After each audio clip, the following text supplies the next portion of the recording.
This is exactly right.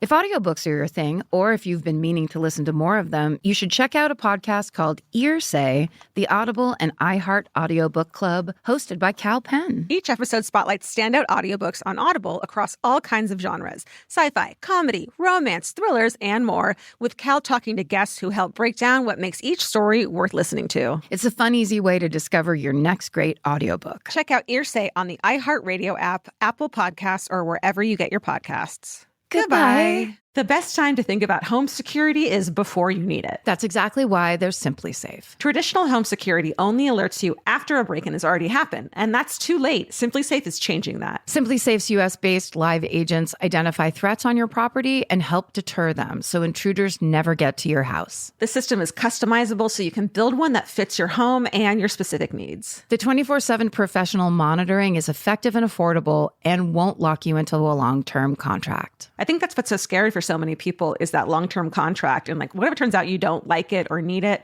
but they don't have that because they know you'll like it and you'll know that you need it and feel so much safer when you have it. Like at this point in my life, I would never go without a security system on my house. I just feel safer with actually having Simply Safe around. There's a whole staff at Simply Safe that's waiting to talk to you and help you out. Right now, you can get 50% off your new system by visiting simplysafe.com/MFM. That's half off at simplysafe.com/MFM. There's no safe like Simply Safe. Goodbye. Get into the Hyundai Getaway Sales Event and get away with a deal so right, it almost feels wrong. Right now, you can get great deals on Hyundai's most popular models, including the adventure-ready SUVs like the Hyundai Santa Fe or Santa Fe Hybrid and the Tucson or Tucson Hybrid. Plus, there's the bold and stylish Elantra loaded with the latest tech. Or go all-electric with the Ioniq 5 or the Ioniq 9. So get down to your local Hyundai dealer and get away with a deal you'll love during the Hyundai Getaway Sales Event. Visit HyundaiUSA.com for details. Goodbye. Goodbye. If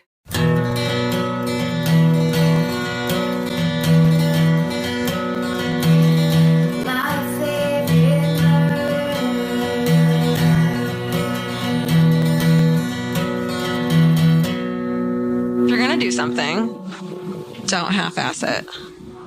Speaking of which... This is my favorite murder. Did you get that, Steven? Are we recording the show? Oh my God. Oh my God. Welcome to My Favorite Murder end of 2016 episode. This is the end of this fucking shithole of a year. Now, if you had a great year, congratulations. How did you do it? Press stop and go have fun with your... And go fuck yourself. Our new musical. Yeah. Oh my God. Speaking of, did you hear the song that a techno song that a dude made? What? Of our pod. You haven't heard this? No. Oh my God. Of our podcast. Wait, hold on. I feel such guilt for the amount of things people do and make and whatever that I'm always like, oh, I missed that 3 months ago. Well, you're going to die because this is the best thing that's ever happened. Are you ready for this? Yes. Y'all ready for this? Dun, dun, dun, dun. Okay. This is from Alex J. Squire on Twitter. Oh, that name sounds familiar to me. And it's not working. Why isn't it working? There's just a photo of his cat and you press play. This isn't fucking, and okay. John Wayne Gacy.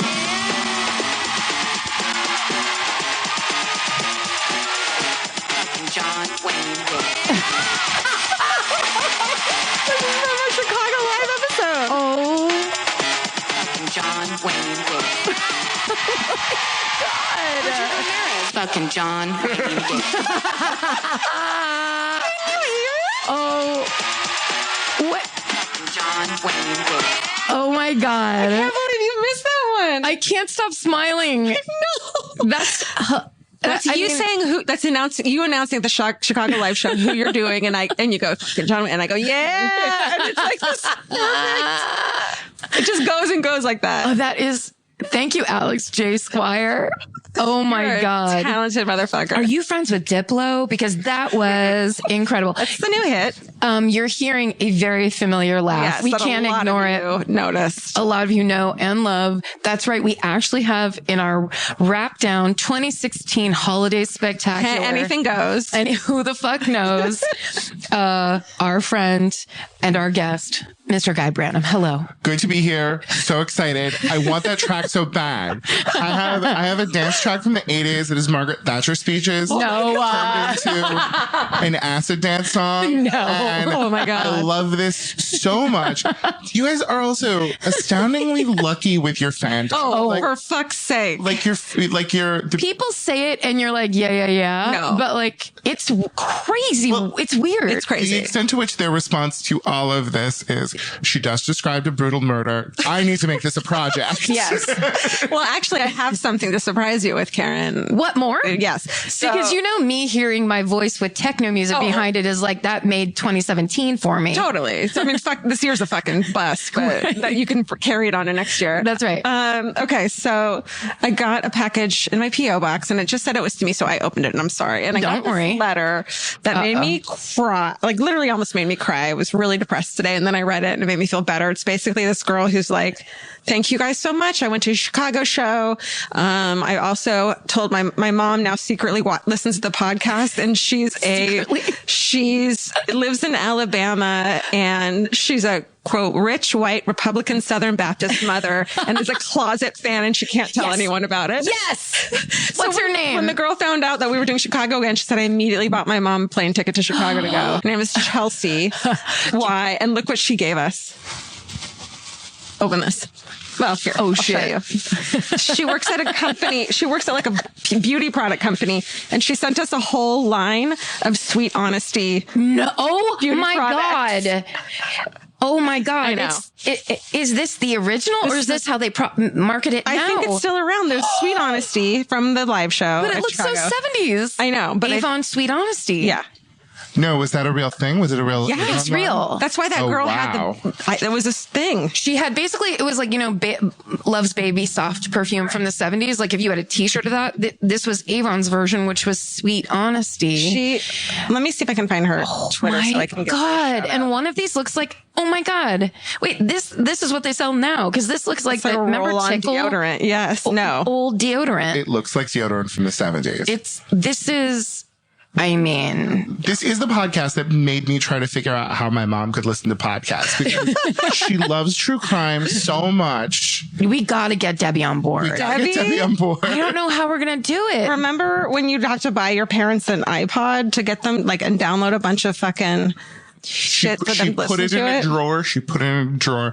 I honestly feel like I need to go greatest hits and burn some CDs for her. I think you CDs, should. that's the way to go. CDs is easier. It's not a lot of having to touch things and plug things in. Yeah. At the same Please time, burn some CDs for Debbie. Do it. At the same time, though, my dad figured out how to listen to podcasts, and that was a mistake. I'm trying to find Chelsea's Twitter because I want to give her. Hi, Marty. Hi, Marty. My dad figured out how to listen to podcasts and then decided this one wasn't for him. Oh my God. So listen, it's okay. He's more of a nerdist guy. He's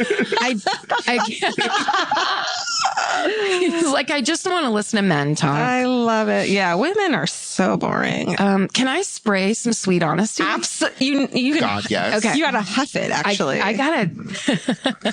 My grandma's Avon lady showing up was one of the most exciting things that could happen. Avon ladies were it just makes me think of Edward Scissorhands. Yeah. Right? That was a real thing. I remember doing it wasn't Avon, but there was another one that was like that. Or maybe it was Avon. We went to a party of it at my Aunt Jean's house one time. And the way this lady was explaining how you had to buy all of this product, because if you used a bunch of different brands on your face together, it was like chemical warfare on your face. That's the biggest bullshit I've ever heard I in my was life. 12 years old sitting at the table going, bullshit. Or everyone would have their face burned by now. 12-year-old Karen was like, she just call you out on your shit. I think it's amazing salesmanship. It's smart wording. It was very effective. Yeah. It wasn't Jafra, but it was like one of those brands where it's kind of like, it's a freestanding beauty, kind of slightly pyramid scheme. A number of women from my high school who've ended up in multi-level marketing of beauty project. Yeah. Okay. Her name is Chelsea Young, and she's on Twitter as Chelsea and then Leeau. And she's from Naperville, Illinois. Yeah. She's that's where Bob Odenkirk's from. Oh my God. Is it terrible? No, it's good. Let me smell But it. I just literally inhaled it. She said that's like baby powder. It's powder. It smells like baby powder. It smells like a diaper. It smells like It's adorable 15-year-olds. It smells like a teenage baby, which is what everybody wants. Which is what men are attracted to. Normal heterosexual men are attracted to. And she also said that during the live show, her friend that they were with had to go outside. She was sick with the flu, had to go outside and barf in the parking lot, but came back in and fucking stuck it out. Yes. Like she was like, we were fucking, and she sent me a photo of them. And was she sick with the flu of Budweiser Tall Boys? Because I've had that same sickness several times in my life. Okay, Guy is gonna law us up. Oh yeah, that's what we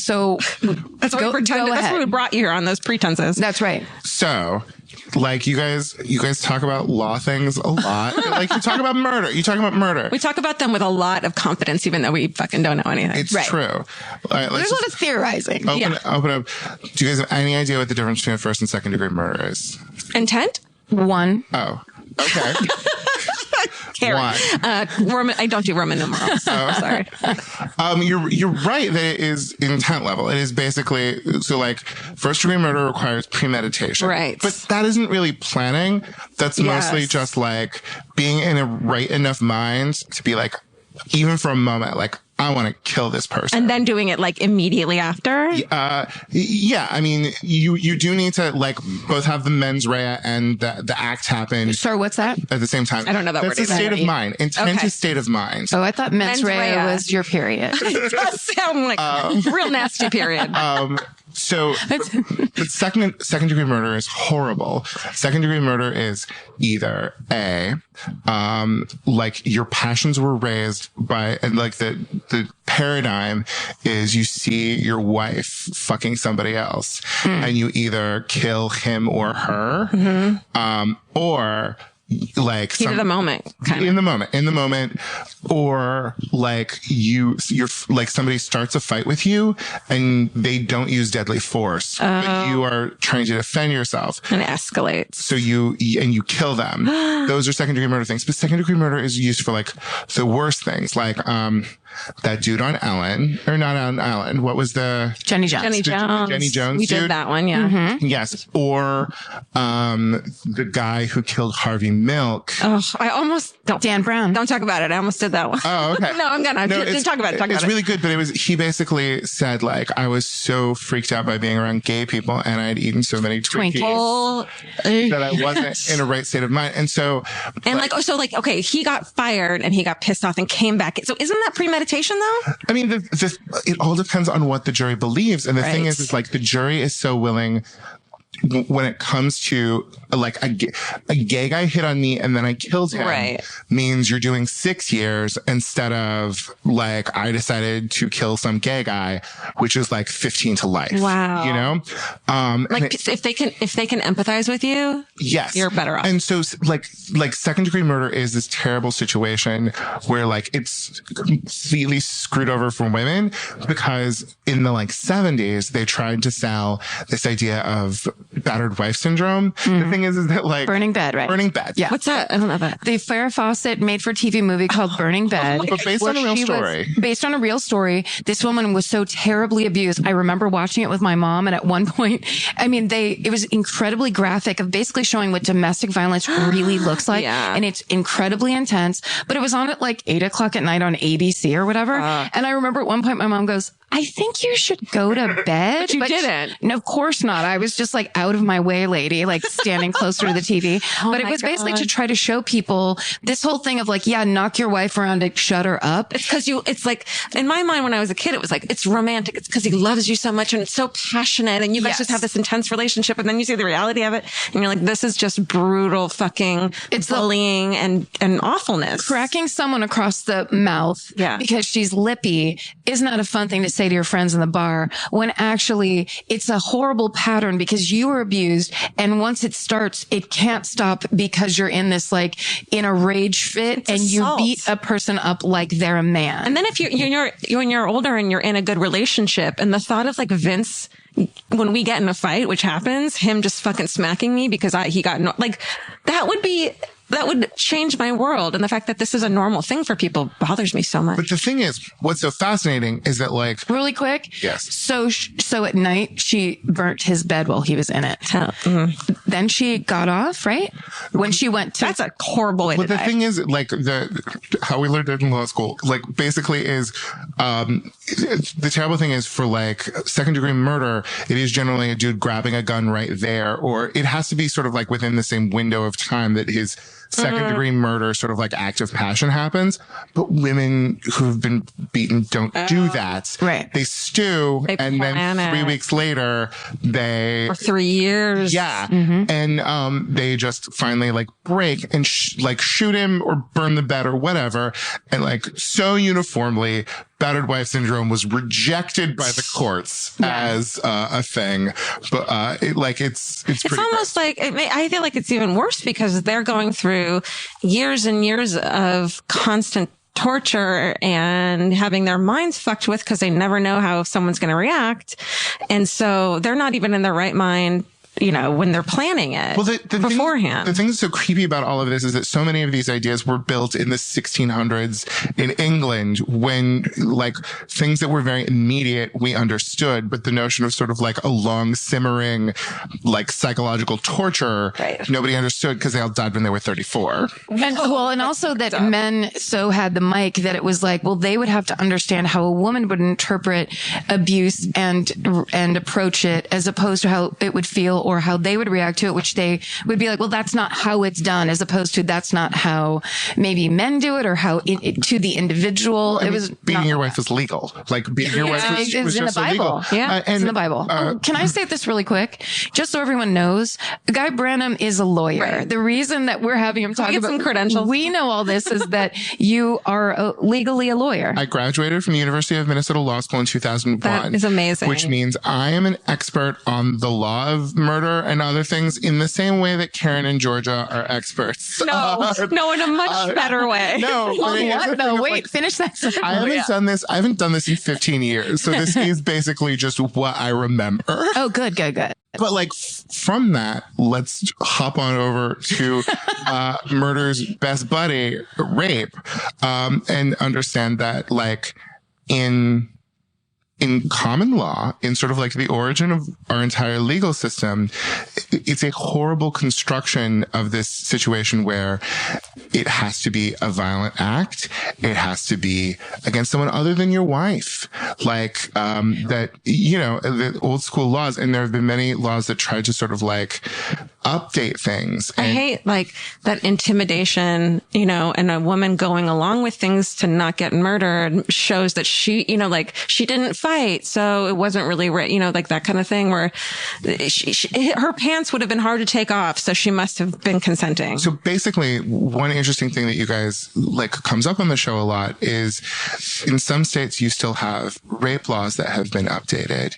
But in other states, there was this thing in the 50s called the Model Penal Code where they sort of tried to make the law reflect the world that we live in now a little bit more. And so that's what the difference between like first degree, second degree, and third degree sexual assault are. And these are very serious issues, and it's weird to hear a man talk about them, and I'm sorry. I had the creepiest crim law professor who was like a man in his 60s, and he was constantly saying things that you were like, don't say it like that. Don't stop. Like he was from before. Can I tell you the two worst of them? Yes, always. Please. Is this all right? Oh my God. Yes. Are you kidding me? What if he's our number one fan? They were probably is. There's no rape by swindle, which is essentially saying if you promise to pay a prostitute and then at the end you're like, nope, that's not rape. Which is like classic common law, and many states have sort of like figured stuff like that out. And then the other one was... Don't do the voice again. I'm sorry. Do it. I have to. No, I love it. For when it comes to sexual violence and age, there comes a point where mental state doesn't matter. If you did it, so like... Basically, you can't say, but she looked 18. Oh. But you cannot say, but she looked 13, which was the most chilling thing to hear. I don't understand. So wait, so you couldn't say that she looked of age and so you didn't know and so it's not statutory rape? The one thing I should be saying is this man was a leading rape expert. Like he was this old, like 60 in more ways than one, 65-year-old slander white guy he's probably who dead. went to Harvard, was like, had written like several books about it, but was talking about it this way. And it was just like, no, that's what's wrong with the law. Yeah. Is all of these laws were written by that guy. Yeah. We talk about fucking statute. I mean, which comes up and Karen's always like, stop it. But statute of limitations is just like my biggest, and like anything but murder has statute of limitations, seems like. Yes. And like that comes to an idea of like after a certain period of time, it's after you find out that the injury occurred, does the statute of limitations toll. Okay. So and 20 years later, you can be like, I got raped and it wouldn't have passed the statute of limitations. No, well, the thing is you knew for all of that time, but if it was something that like, you didn't know that something had been stolen from you or, you know, if there was a body and it was never reported and like we found the body and it's related to nothing, then you have like 3 or 5 or however many years. Well, I guess it's murder, so that would doesn't count. Yeah. It just I feel like someday we're all going to be like, the fuck was that about? Like kidnapping? I don't know. All of it. I have a question for you that I've always wondered about myself and what I would do is if you had to go to trial for something big, let's say, would you want a jury or would you just want a judge? Okay. First of all, do you guys understand what the difference between those two things are? Not really. The amount of people and robes. Yeah. So one is a jury and one is a judge. So the thing is, the idea is that in all situations you have a finder of law and a finder of fact. So like, a jury, the finder of law is always the judge because they're official and they know what the law is. And finder of fact, you can either have it be a judge or you can have it be a jury. And it's like the horrible thing about having gone to law school is that I kind of would trust a judge as a finder of fact more. But the thing is in a criminal case, you can't get a judge as a finder of fact. Really? Yeah. Well, I mean, you have a right to a jury trial. Right. So, I mean, could you waive one? See, this is how much I don't remember this stuff. And the thing is I mean, you personally, yeah. Well, I mean, the thing is that no, I guess I would go with a jury because the thing is if I had done it, a jury is easier to like, you know, confuse about stuff like that. Totally. Yeah. And, you know, there's the wonderful thing that we have this presumption of innocence and we have a thing against double jeopardy, which means, you know, if you just get them to even just mistrial 3 times, then you're off. Like one of the things that's so interesting about listening to your podcast is this strong presumption of innocence, which is a thing I love, does lead to a lot of people getting off who we then later find out were horrible people. Yeah. I mean, it's so shitty because it's like, well, there's double jeopardy, but like, yeah, just because this person was terrible and molested children doesn't mean he killed this other kid. Yeah. But it's still, shouldn't they? I mean, there's a great thing that circumstantial evidence is evidence. Right. Like, have you guys ever talked about, like, I guess you guys do with like DNA and stuff like that. Yeah. There's a lot of cases that we talk about that are just tried on circumstantial evidence. Yeah. For sure. And you do have that thing of, is it beyond a reasonable doubt? Right. Which is like kind of good because it means you need a lot of circumstantial evidence. Yeah.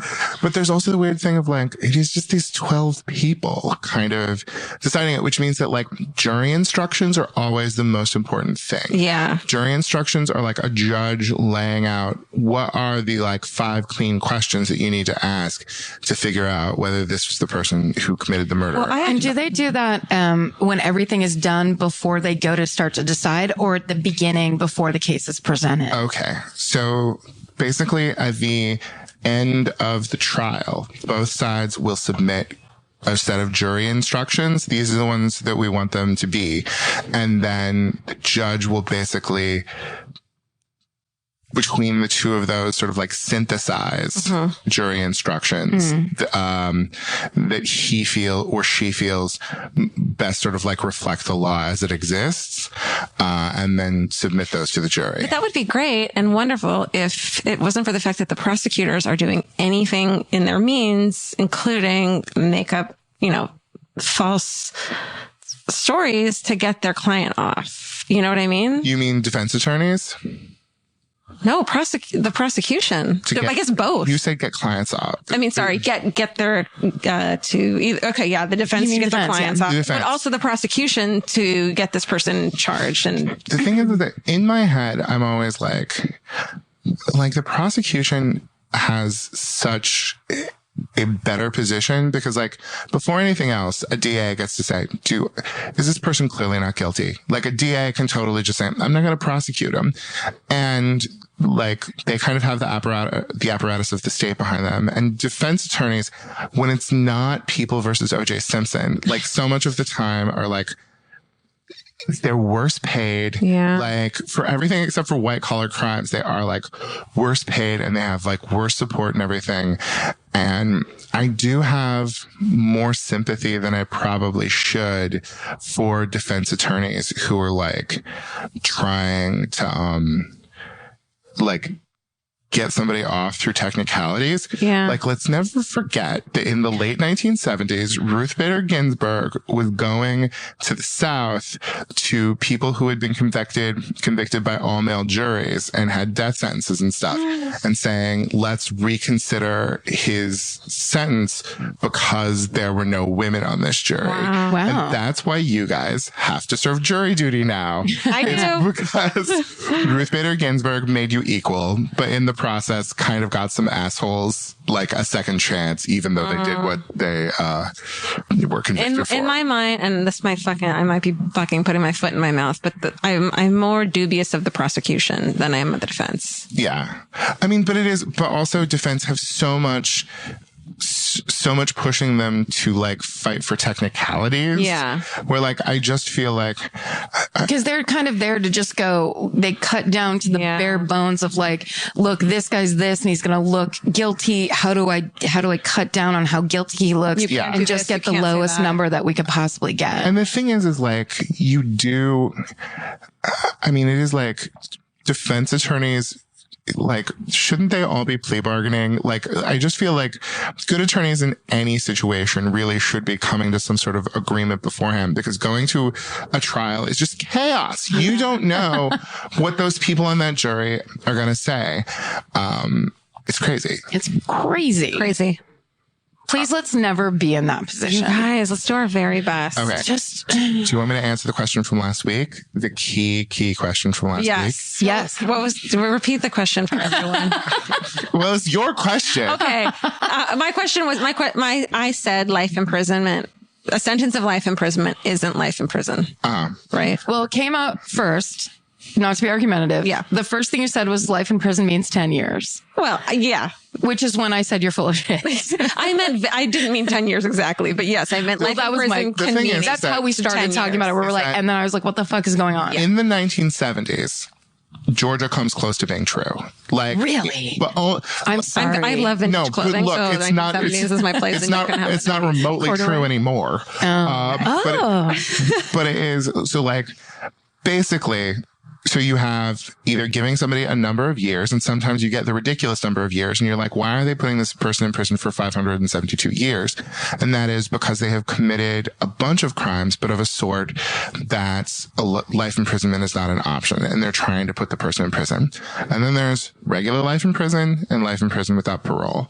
And regular life in prison in like the 70s, it used to be that like, after as little as like 4 or 5 years, you could be up for parole.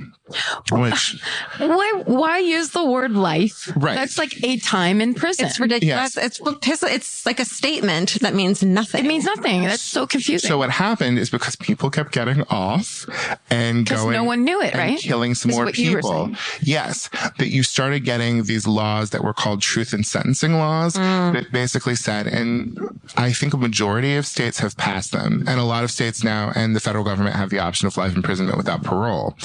But the thing of saying that you have to serve at least 85% of your sentence, and for life imprisonment, creating a certain like, you can't even be under consideration for parole until like 15 years. Yeah, but that's still like, if you get life in prison and then with the possibility of parole in 20 years, and so then you get, 15 years or whatever 85% of 20 is, then that's, you spend 16 years in prison. for murder and getting life. The story of this kind of is supposed to be that like, but this guy was being a model prisoner and he was being so great. And there's also this thing of like, good behavior time where like the person in charge of the prison can like give like credit time to you because you've been like behaving well.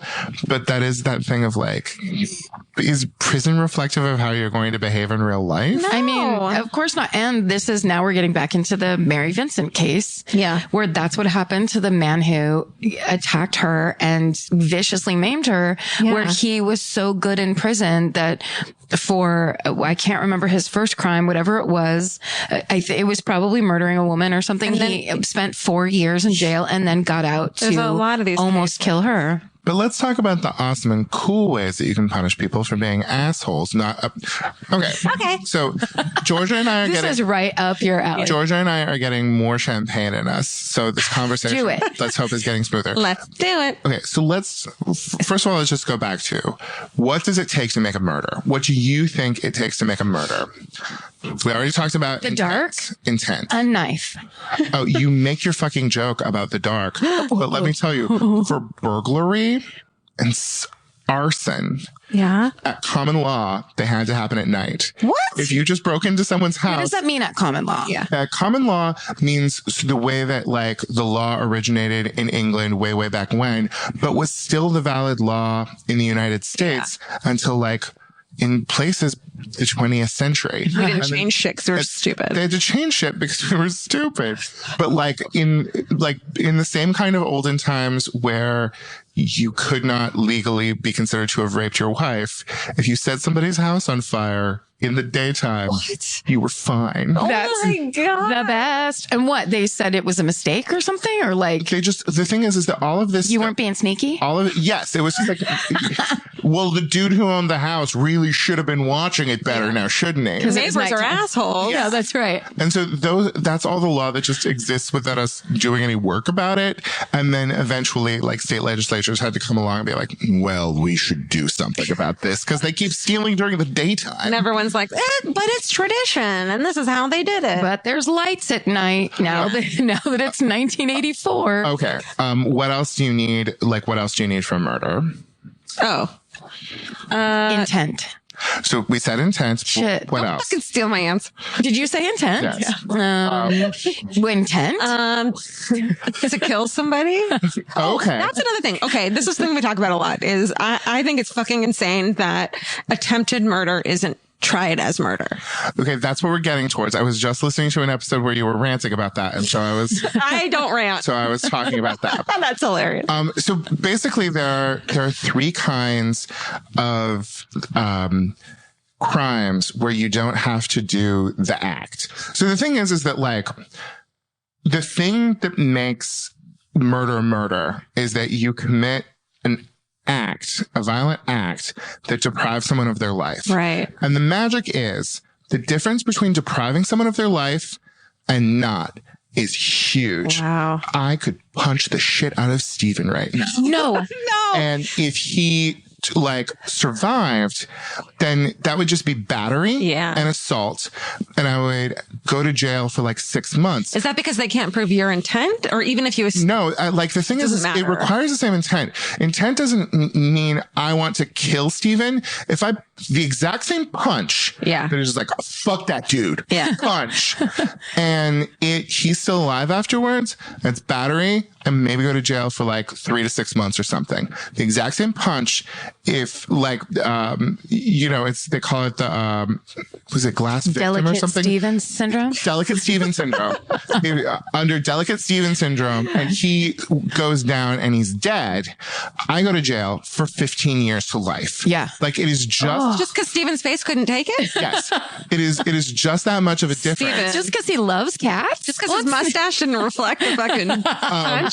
And it's a little bit crazy. And an attempted murder basically just comes down to attempted murder is something you just kind of tack on top of the fact that it was fundamentally just a battery. Well, okay, but what if you shoot someone in the head and they survive? Or what if you fucking stab someone and leave them for dead and they survive? Well, I mean, the thing is that it is the interesting, you have to like suss into a person's head that it was actual attempted murder as opposed to just like a battery, and they can probably sue you for a lot of money. Can we have like a point where if you put something killy in someone's body, you're murdering. That is aggravated battery.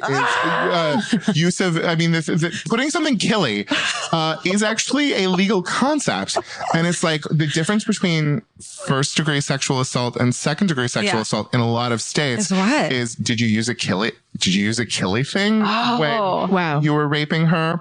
Or like in some cases, the difference is between like intercourse and just sort of like, you know, forced sexual assault when the person. All of the other things that when consensual are fun, but not sex. If we say that, we're going to get in trouble for, so let's not say it. Okay. Yes. Right. Terrible.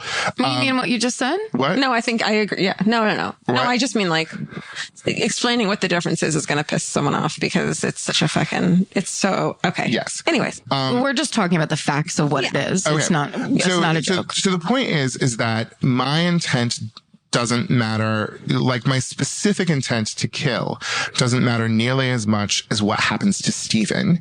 And so with attempted murder, it is just the fact that at the end of the day, Stephen's alive, can go to law school one day, maybe, you know, just like really make something of himself. So there are finally, no, Stephen, you're fucking, you're doing really well. 2 other inchoate crimes. That is, they're not complete. There is an act in them, but not all of the act. Like all of the act would mean end up dead. Yes. Okay. They're called solicitation and conspiracy. Ooh, I like these. What do you think those things are? Selling is solicitation. Okay. Selling your body. Solicitation, I think, is trying to get someone to kill someone else. Yes. Fuck. Yeah, dude. You're like, it's like 5-0 right now. It's almost like I just watch TV all day and read fucking murders all night, which I do. The thing about solicitation that's wonderful is, so all you need is the intent to want that crime to occur and an act to get somebody else to do it. And you are at that point guilty. Like the crime that comes, or the sentence that comes with solicitation is the same as murder. It's completely the same as murder. So if you accidentally ask like an undercover cop to kill your husband, it's like you killed your husband. But what do you mean about accidentally? Like you undercover cop. Okay. The undercover cop was the accident. You tripped upon a fucking cop in uniform. Like you fell down into a cop's ear. Kill me. But the thing is if you said like, oh, God, I'd love it if Vince weren't around tomorrow. No. You didn't have intent at that time. Okay. So, but if you went to an undercover cop and was like, look, Vince has been the worst, and you like wanted it and meant it, then yes, you're going to jail for exactly as much as if you had attempted to murder Vince. Yes. Erin has her hand raised. I have my hand up. Shit. Oh, so does that mean that when you catch a person on tape, like if someone calls someone, it's over? Like it always seems like in, Forensic Files in 2020, it's like the second you make that deal on a phone call. So the act, in a murder, the act is putting the stabby thing in. Yeah. But in solicitation, the act is just the call. And the thing is at that moment, it's enough, and you are an attempted murderer. And if the other person did end up murdering the person, you're a murderer at that point in time. Oh, you're the murderer even if you didn't commit the act. The thing is you're guilty of solicitation of murder, which carries the same punishment as murder. Interesting. Now, what do you think conspiracy is? Conspiracy to commit murder is planning it, but without a hitman? None of these like solicitation. More of a DIY thing? Yeah. The thing is if you knew that Karen was going to try to... Everyone is getting hurt in this podcast. Not in real life. If you knew that Karen was going to try to kill me and you helped her plan it and figure it out, and basically sort of like conversations that are like in the direction of that happening, that conversation is enough that when Karen kills me, you are all guilty of conspiracy of murder. And I can say that, well, I thought she was kidding. I didn't think she was serious. And it's for a jury to decide. Right. The thing is it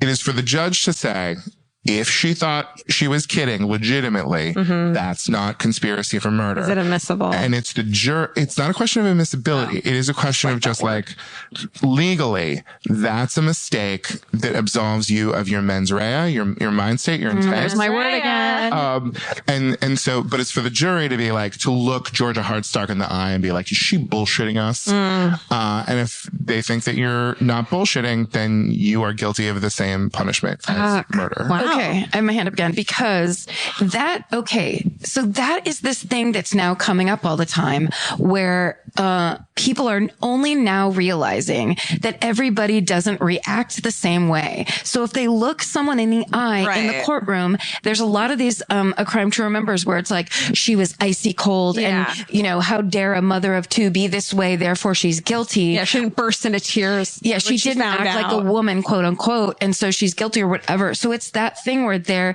people are now realizing if a person doesn't act the way you have imagined a person under stress would act, or a person that was sad or guilty or, regretful or anything, all that projection.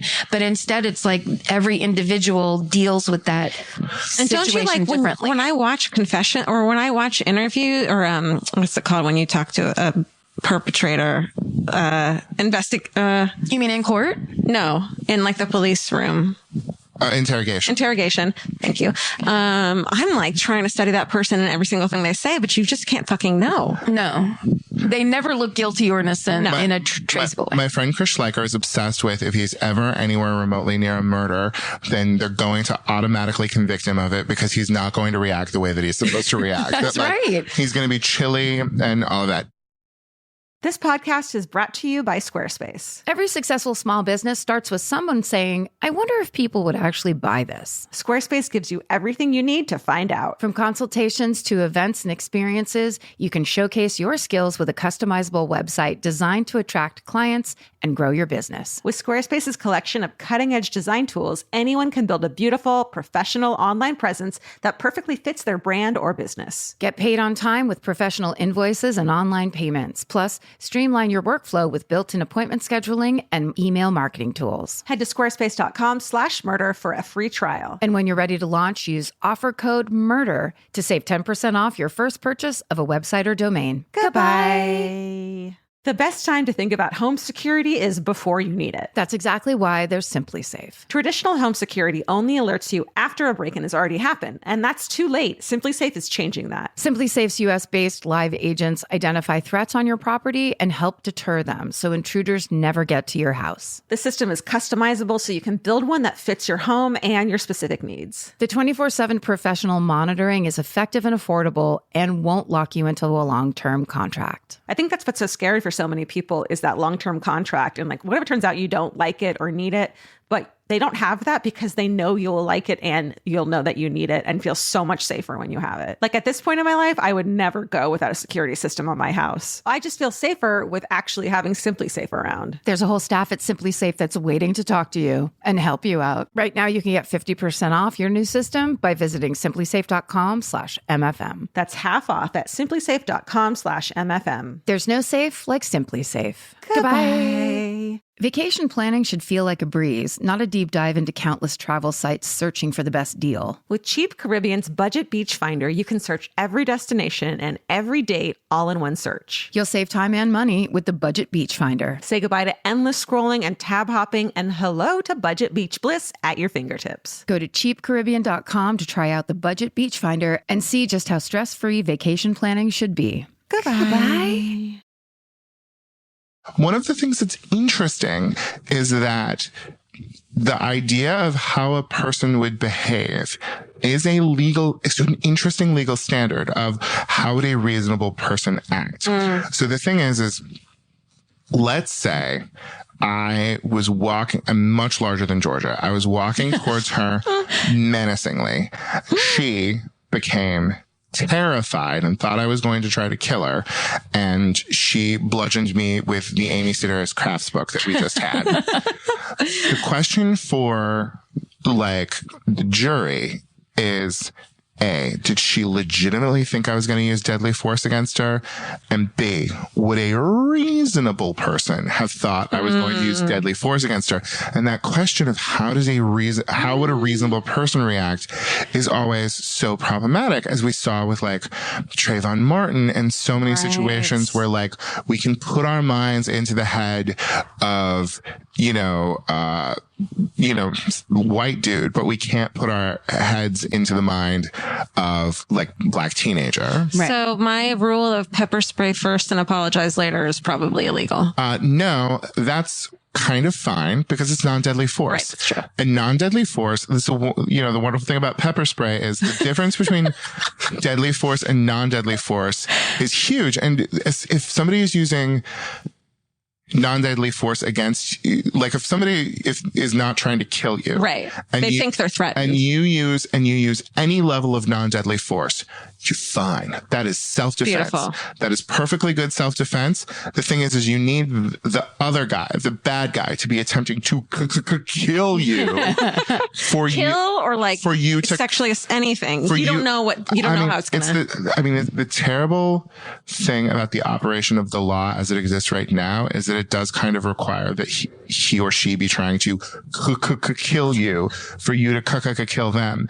And if it is, the thing is that presumably if somebody was coming at you to sexually assault you and was being very physically intimidating, you understanding that as being deadly force and sort of understanding if I resist him enough, this dude's gonna kill me. Yeah. That's understandable. Yeah. The other situation where you're allowed to use deadly force, even if they're not using deadly force, is in your home. Right. But some states don't.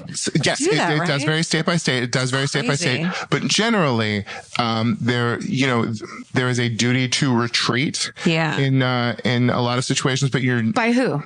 But like if somebody's coming at you and you have a way of getting away from there, you have the duty to retreat. I mean, the thing is that like if they're using deadly force against you, self-defense is fine. But like if you have a clear way out, use your clear way out, but nobody's expecting you to retreat from your home. Oh, okay. Like you get to maintain your home. Okay. Well, that's so interesting. That's good to know. Yeah.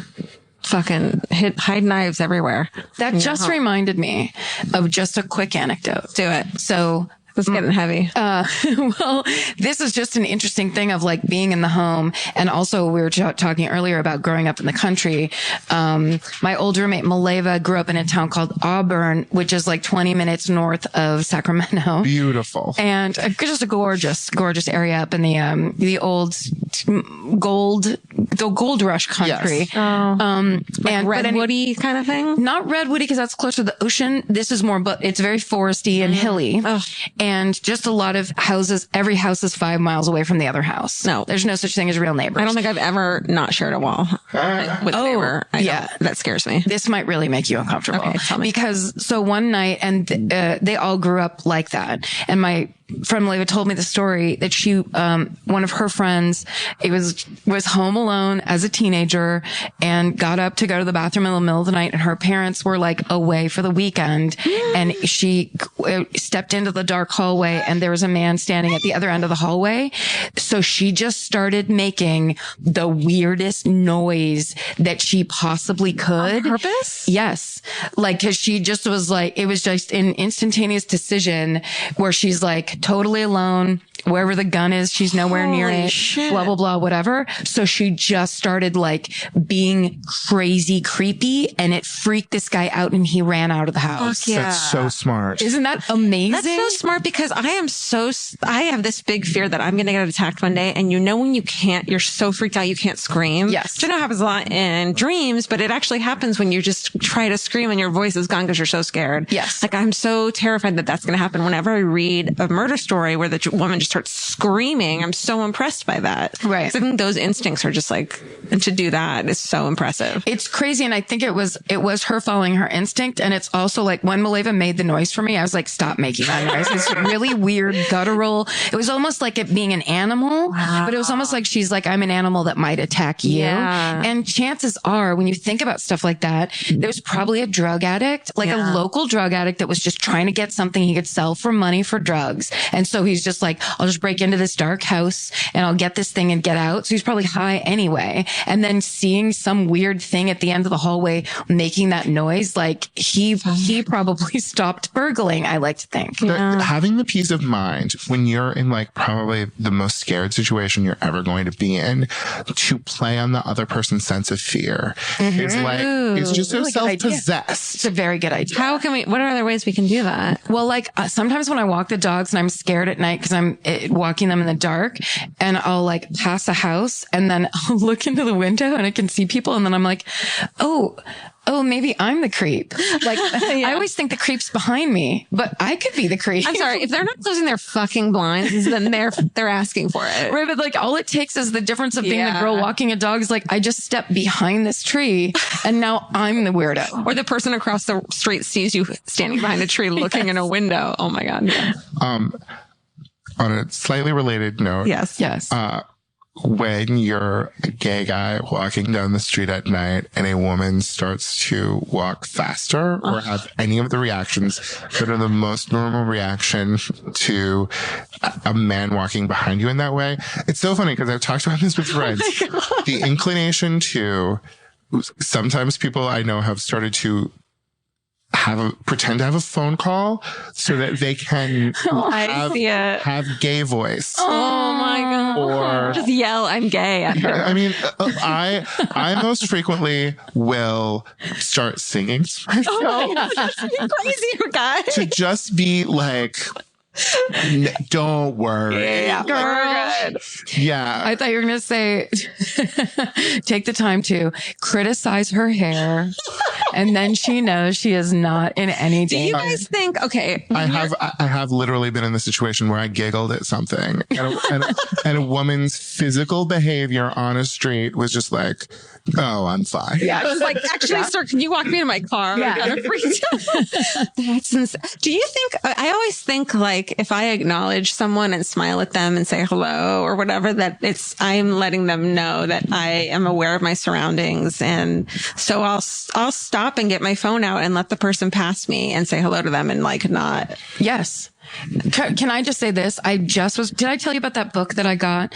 And it's called like, The Spy's Way of like, shoot, I need to remember the correct name. Shoot. That's so cute. Shoot. Oh, shoot. It's called like, he was basically a CIA agent and it's a book. It's like a total plain read that I read where it's just a list of ways to stay safe. Oh my God. I need it. Yeah, I'll give it to you. It's really, really good. But I basically skipped to the whole thing was like an environment awareness. And he's like, I would throw everyone's phone away if I could. Yeah. Because people go into this thing where they think because this thing has a priority and they're so interested in it that the world they're shutting out is shutting them out. Right. When actually it makes you a target when you are clearly like being mesmerized by this thing in your hand and you don't have environmental awareness. So like when you have to, you don't have to do anything, but when you're walking down the street, the best thing to do is be looking around, be making confidently making eye contact with people and confidently, and also being able to look at a person being like, I see you there. Yeah. Like I have a phone in my hand that I can do something with, but also I see you there. And like, are you going to come at me is a way better approach. Because you're basically, it's kind of like alpha dogging and just being like, this is my area and I'm not a victim. This is like, I mean, I literally carry my pepper spray in those situations. Like walking down the street in the dark, whatever. Yeah. That's or like walking on like when something just feels off, sometimes I'll just walk with it in my hand. Yeah. I don't know. I know I'm fucking paranoid as shit, but like, but that's what it's for. Like, really so. Yeah. That's what it's for. I can't recommend being a creepily gigantic man enough. It's amazing. How tall are you? You're like 6'3". Oh my God. Although last week I was in Bloomington, Indiana, and I went to the gay bar in Bloomington, Indiana, and I went to the address. The gay bar. I love that. Yes. Yeah, really. And I looked in and there were like men playing pool and like couples together. And I was like, oh, this is not a gay bar. What's going on? Because if they're men playing pool, you're in the wrong place. And so I went in and I was like, hey, where's the back door? And they were like, oh, you have to go around through an alley. The back, to a windowless, like, it's just like a gay speakeasy. It's a gay bar from the time when gay bars couldn't have window. Like, gay bars were about having a good time while hiding. I like that he knew what you meant. Yes. I wouldn't. But the experience of like walking through that alley and being like, like how many people have been beaten here? Oh, yeah. You know, It's almost like it's a shameful thing that you have to walk through this place and no one wants to go. That's awful. And I mean, it's like the old school way of things, but it's the closest I can come to kind of understanding what it's like for you guys anytime it's dark and you're going to your car of like, here's this alley where somebody could wait to just like hit you with a baseball bat or something. It's not even at night. It's all day too. Like I won't walk down certain alleys during the day because it's just. Don't walk down alleys. Yeah. No, they're dirty and they're for garbage men. They're not for girls. Garbage men, not sanitation workers is what you're saying. That's right. Yeah. Men of garbage level humanity. I want to clear that up because sanitation workers are very respectable. But they're just, I also meant their truck goes through that alley real fast. That's where the garbage cans are. Got it. But also shitty dudes. There was one final topic I wanted to discuss with you guys. Please. All right. Okay. So one of the ways of sort of like saying something is not murder is just sort of saying that the right state of mind wasn't there. And first of all, just what manslaughter is when you didn't intend to do something, but you made a mistake and you did it. You were negligent. So like essentially anything you do in a car, not murder. It is like in the state of California, I think there's a really strong presumption that anything you do in a car is not murder. You wouldn't want to kill someone with your car. Yeah. Like you wouldn't be trying to kill someone with your car. Like if you shoot someone in a car, I'm not saying right. Don't be crazy. Right. Yeah. But just sort of like, you know, an accident is an accident. But again, like, I don't know why I'm targeting all of this towards Georgia because of your attempt obsession. The difference between I hit somebody with my car and I hit somebody with my car and then it killed them is I accidentally hit someone with my car and then I killed them is you're going to jail for 8 years. Dude, I knew a guy who fucking was. Wait, sorry. I accidentally hit someone with my car and then it killed them. You're going to jail? You're going to jail. Yeah. That's manslaughter. You've committed manslaughter. And even though it was an accident. Which is why don't fucking drive even if you're buzzed. Because can you imagine 2 drinks and you drive and you accidentally kill someone? I didn't realize that's what you were saying. Yes. That's horrifying. And there's an extra level of that where there are things that you are doing that are accidents, but are so dickishly stupid that they're called depraved heart. And so they're either called depraved heart manslaughter or in some states that's enough for murder. That like I think I know a dude that happened to. What's the example though? I went out onto my balcony and I shot my machine gun just into space because I thought it was hilarious.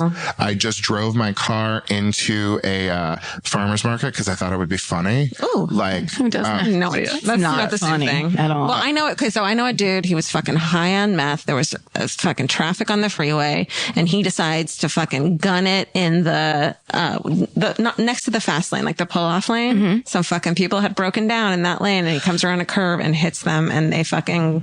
I cannot. It's been 15 years. And that's completely depraved heart, and it's that thing. It's horrifying. Yeah, he went to prison for a long time. The very interesting thing that for a long time I got so drunk or I got so stoned just meant that you had been negligent. Yeah. And not that you had intent, but like if you were, does that make sense? So does it now mean that? Like basically it would now probably be construed as depraved heart. Like you got yourself into a situation where you knew it was possible that you might drive into somebody like that. Well, that's that thing where like I think we all lived through the time where we watched drunk driving become a bad thing. Yes. Which is hilariously insane now. But like it was when I was 10 or 12 years old. I remember I think it was a made for TV movie where like, and it's a true story of the drunk driver who had been arrested for drunk driving 8 times. What? And then he does it. It's the 9th, but never went to jail. It was like, here's your ticket. He comes over the hill. It's the story of the woman who founded Mothers Against Drunk Driving. I remember that TV movie. Her kid's walking in the middle of the street over a hill. No. He's drunk. He plows down 2 girls, I think. And that's when they were like, no more of this fucking businessman who had a great lunch and sorry everybody bullshit. You would think that that the parents could sue the city for that, for never having punished him for all the 8 fucking DUIs he already had. I think now they do stuff like that, but like back then it was like, but we all drink and drive. Yeah. You interestingly can't sue a city for things like that because of a thing called sovereign immunity. Shut up. Where unless the state, like when the state is acting like a business, like when they're running like, we take your garbage away or we're making power, that stuff you can sue them over, but we did the stuff that like only a state can do. Like we criminally prosecute, like we failed at prosecuting them or whatever. It's like you treat them the same way you would the king of just like, no, they're fine. Fucking police state, motherfucker. What's interesting? No, I'm kidding. For or against? I mean, I think we're fine right now. I mean, and we are cruising towards a police state in the near future. In 2017, we're fucked. Let's work against is what we're saying. Interesting as the first, like, as we get more texting while driving. The thing is like texting while driving, probably negligent. Driving while watching Real Housewives of Beverly Hills on your phone. Depraved. Who does that? I feel like watching Real Housewives of Beverly Hills is depraved hard anyway. It took me too long to say that. No, it's good though. Thank you. Can you think of any other way of getting rid of somebody's state of mind? First of all, you're the best teacher I've ever had. I know, this is fun. I hate being asked questions. I'm so sorry that I'm being so lost. But you're the one, you know all the answers. No, this is the best. Brat. What can we think of another way of like obviating the you can't say words like that. Of sort of removing the state of mind as one of the elements. Drugs? Same thing as drugs is basically the sort of lowering it to negligence the way that we talked before. Mentally capacitated. Mentally incapacitated. Except I said mentally capacitated. What's mentally capacitated about? Not me. There are... Okay, so there are cool defenses. Like self-defense is a great defense, but there are cool defenses like duress. Duress. I'm always under duress. Yes. He had my child, and he told me the only way he would let my child out is if, I shot this person. Does that work for cats too? Because I would fucking kill a bitch if they had my cat. Okay, based on the things that I have told you, what do you think the standard would be? What's the standard again? Based on the things you've told us. Based on the things. Karen and I are great students. I flunked out of a state school. I went to community college and just fucking mid-class. How do we determine whether is threatening a cat enough for it to be duress on Georgia Hardstark? Oh. Because I'm in love and you can tell. If you have an Instagram and there's photos of this thing on it, then you can fucking kill someone. If she cradles the cat like a baby every night. Okay. So that is proof that Georgia actually felt like that would be terrible. Yes. But you also have to ask. So I can do it? Yeah. You also have to ask would a reasonable person kill the Secretary of the Interior to save their cat? I would do it. Just someone go ahead and say, this is going to be my trial. But the other more interesting thing is like mental state. And so I just wanted to talk about a little bit about not guilty by reason of insanity. How much does that actually come up in these horrible, horrible people that you guys discuss? Well, the things I've been learning and reading about is that a lot of people try it and it's really easy to it's really easy to disprove it. And the reality is it's really fucking hard to prove it. It's always an extreme case now. You can't just, it's not as easy as people think it's going to be. It's the guy that, in Canada, I believe Winnipeg, took the machete to the other guy's head on the bus. The province of Winnipeg. Oh, Jesus. The cannibal episode? No, Winnipeg is a city. I was making fun of you. Don't do that. Is Winnipeg in Manitoba? Yes, it is. Is this the cannibal episode? No, not cannibal. It's just the guy that went crazy on the Greyhound bus. Remember? And he killed the guy sitting next to him and then just went crazy. But didn't he eat a little bit of him? Yes, you're right. We had a cannibal episode when we were pretending to do themes once. That's right. He ended up, it was by reason of insanity because he was,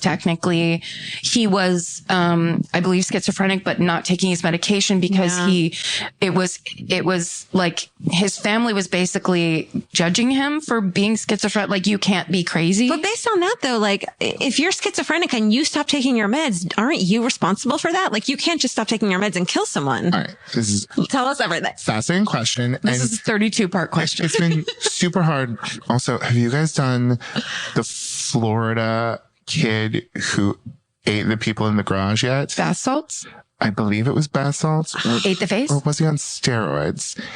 I don't know. This guy ate the face on a highway, right? He ate it in a garage. It may have been bath salts, but there's footage of him walking out of an Applebee's looking really weird. No. I mean, who doesn't look weird when they walk out of an Applebee's? It took me too long to say that. Save it for year 15.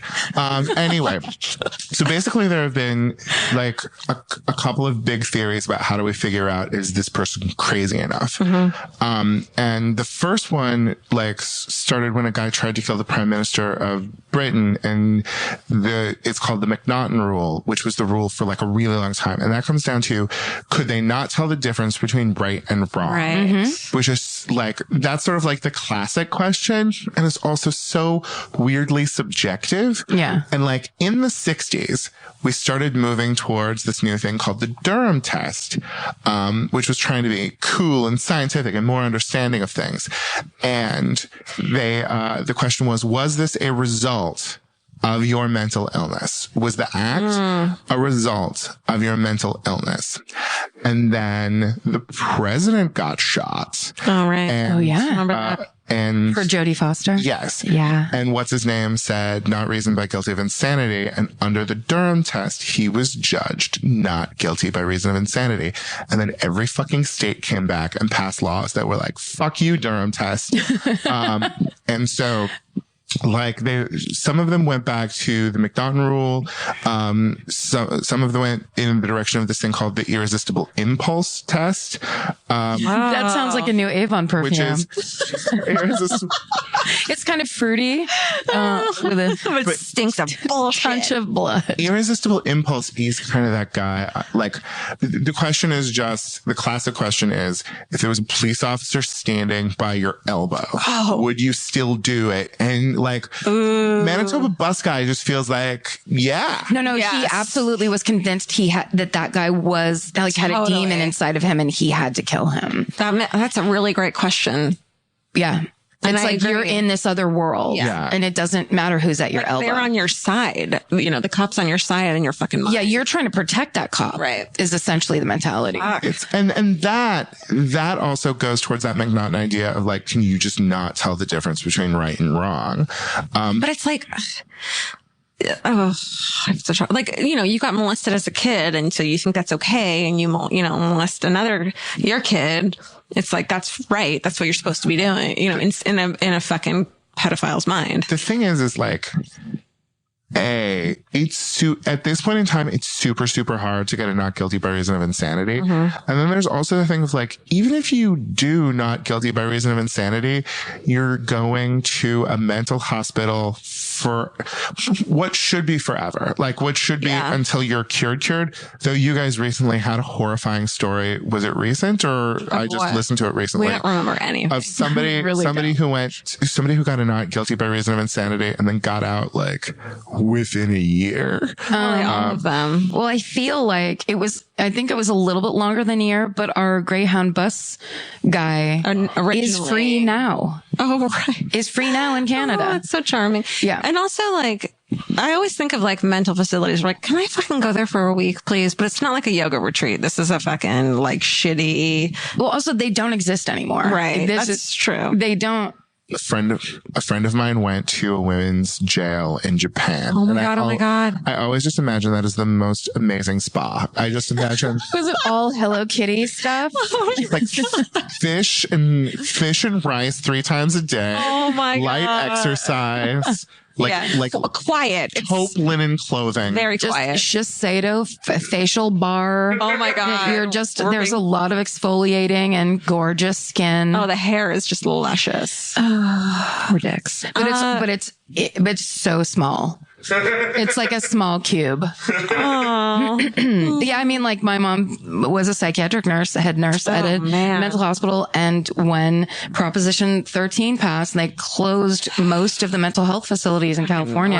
And I think across the nation, I can't remember if it was state. 13 was just California. Yeah, it was California. But I mean, it is something that has declined. Like, I think the Reagan administration cut funding for mental health and released a bunch of people. That's why there's a homeless fucking epidemic. It's because these are all people who should be in mental health facilities. They should be taken care of. And medicated, and instead.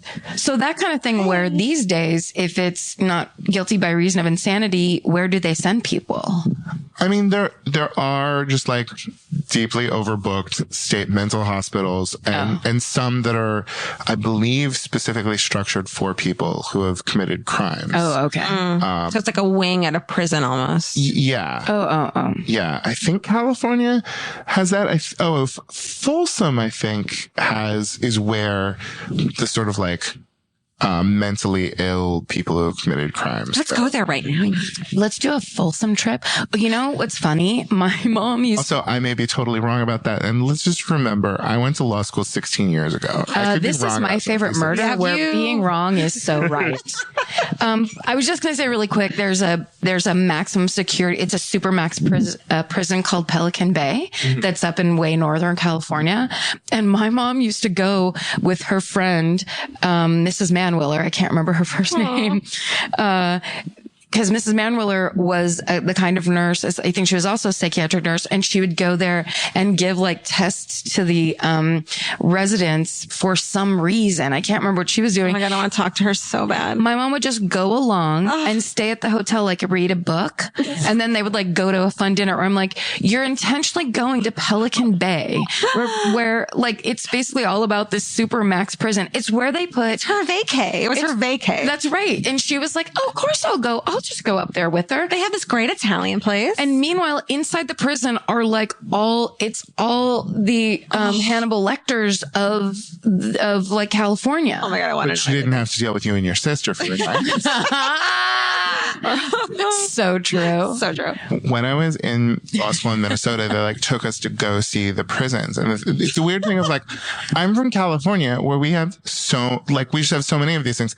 Minnesota was basically just like, there are two maximum security prisons, and one of them was like 1800s clink, kind of like that thing. And one of them was like Oz, like state of the art. There's like a bubble where you can run the whole place from there.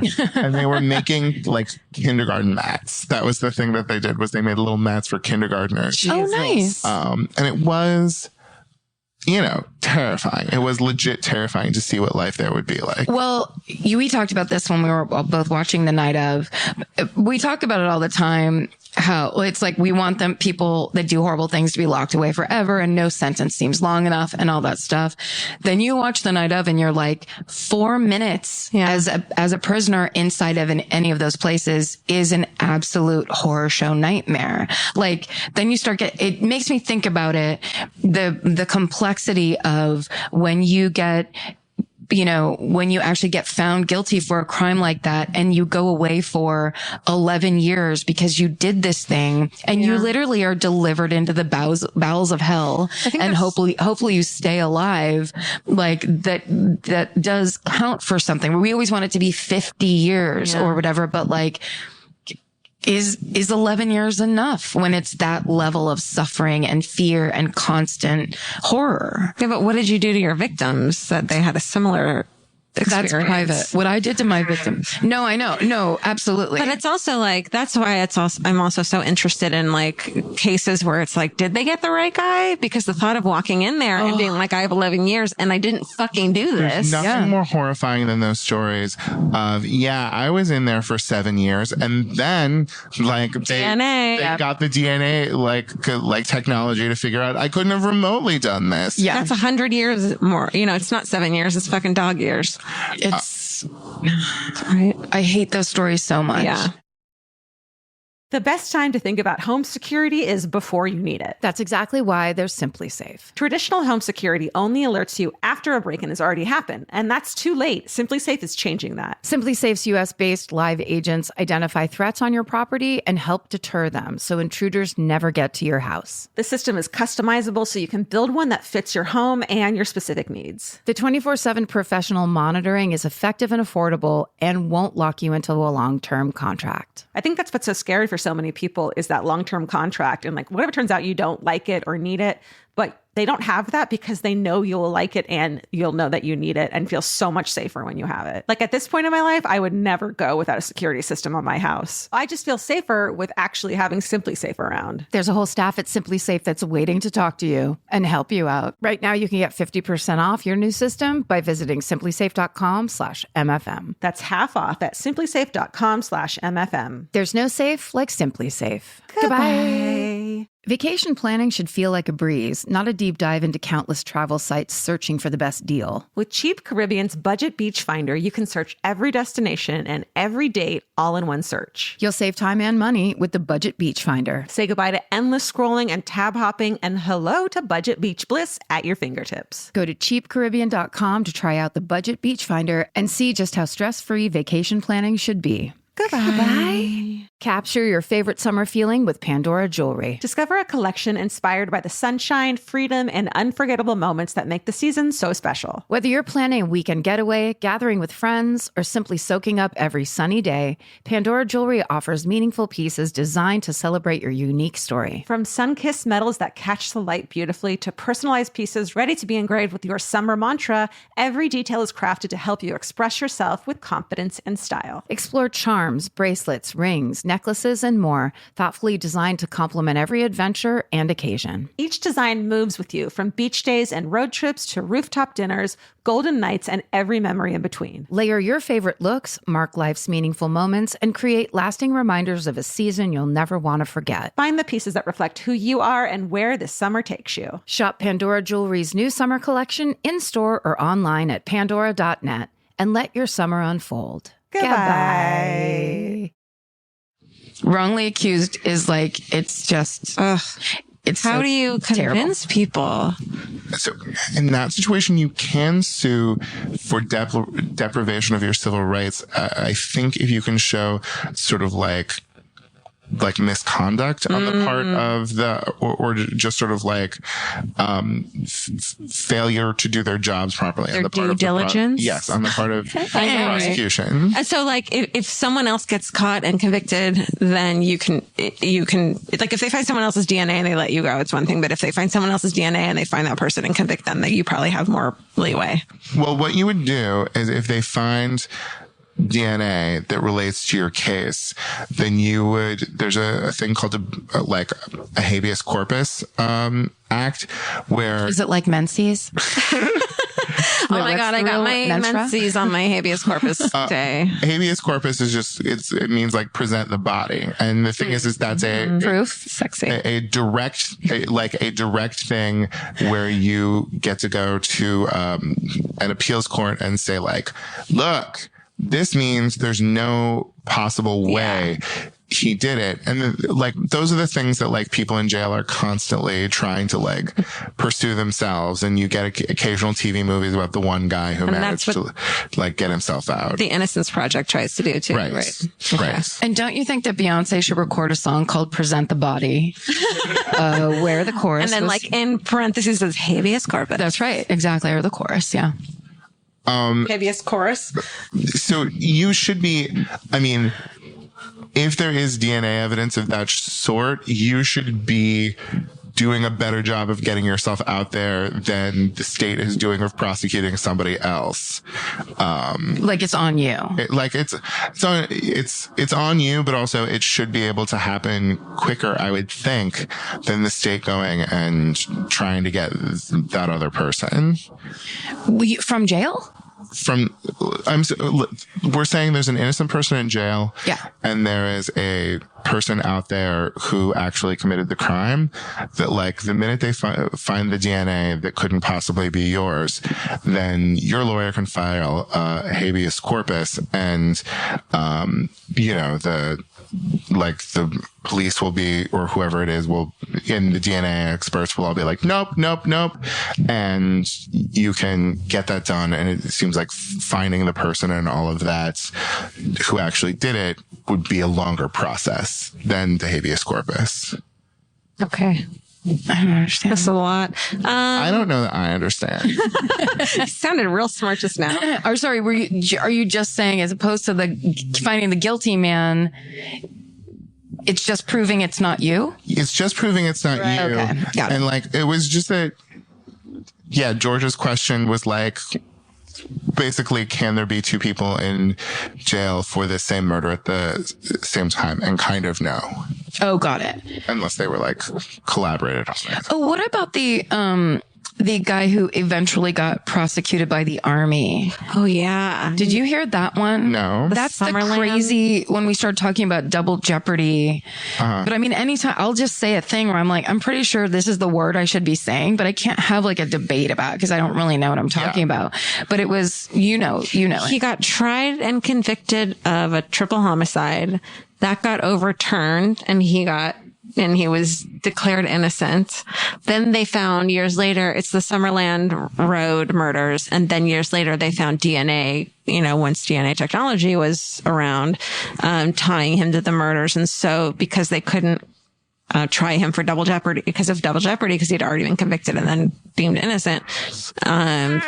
He had been in the army at the time. And so they reinstated him. And then he was tried by, one of the army people. I don't know. What's it called? NCIS. Mark Harmon. Yeah.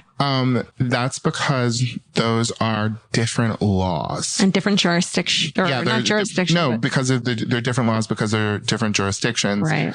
But isn't that so that doesn't count as double jeopardy if the army steps in and is like, we're going to try it over here? Yes, because he violated a different law for committing murder while a member of the army. Or if he had crossed state lines with a kidnap victim, then the FBI or the U.S. could try him, right? So it's an interesting thing that like I don't think you can be convicted of like. Can you be convicted of both federal and state murder? Federal, that's the word. If it is both a federal and state murder? I would think so, because there is a different requirement, but there is this thing where if all of the elements of your crime are also all of the elements of a different crime, you can't be convicted for both of them. So like going back to me punching Steven. Going back to that. What if Steven sues you just for this example? Threaten. All of the things that I did to punch Steven were battery, but they were in the situation where I killed him. It was also murder, which means if you prosecute me for murder and I am convicted of murder, I cannot be convicted of the battery that was, that was part of it. So with that, I assume the thing is that like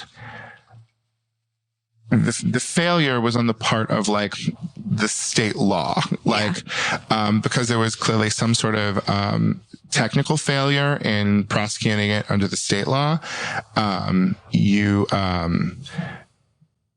He cannot be retried under the state, but all of the facts still occurred. I just wonder, as science and technology advances, should double jeopardy depend on compelling evidence? When we someday can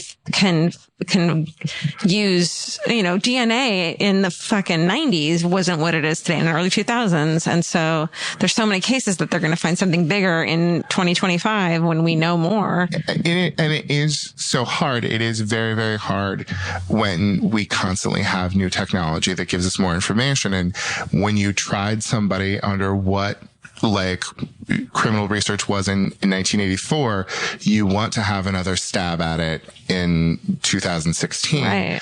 But I believe in the idea of no, you get statute of limitations. Let's deal with it now. Yeah.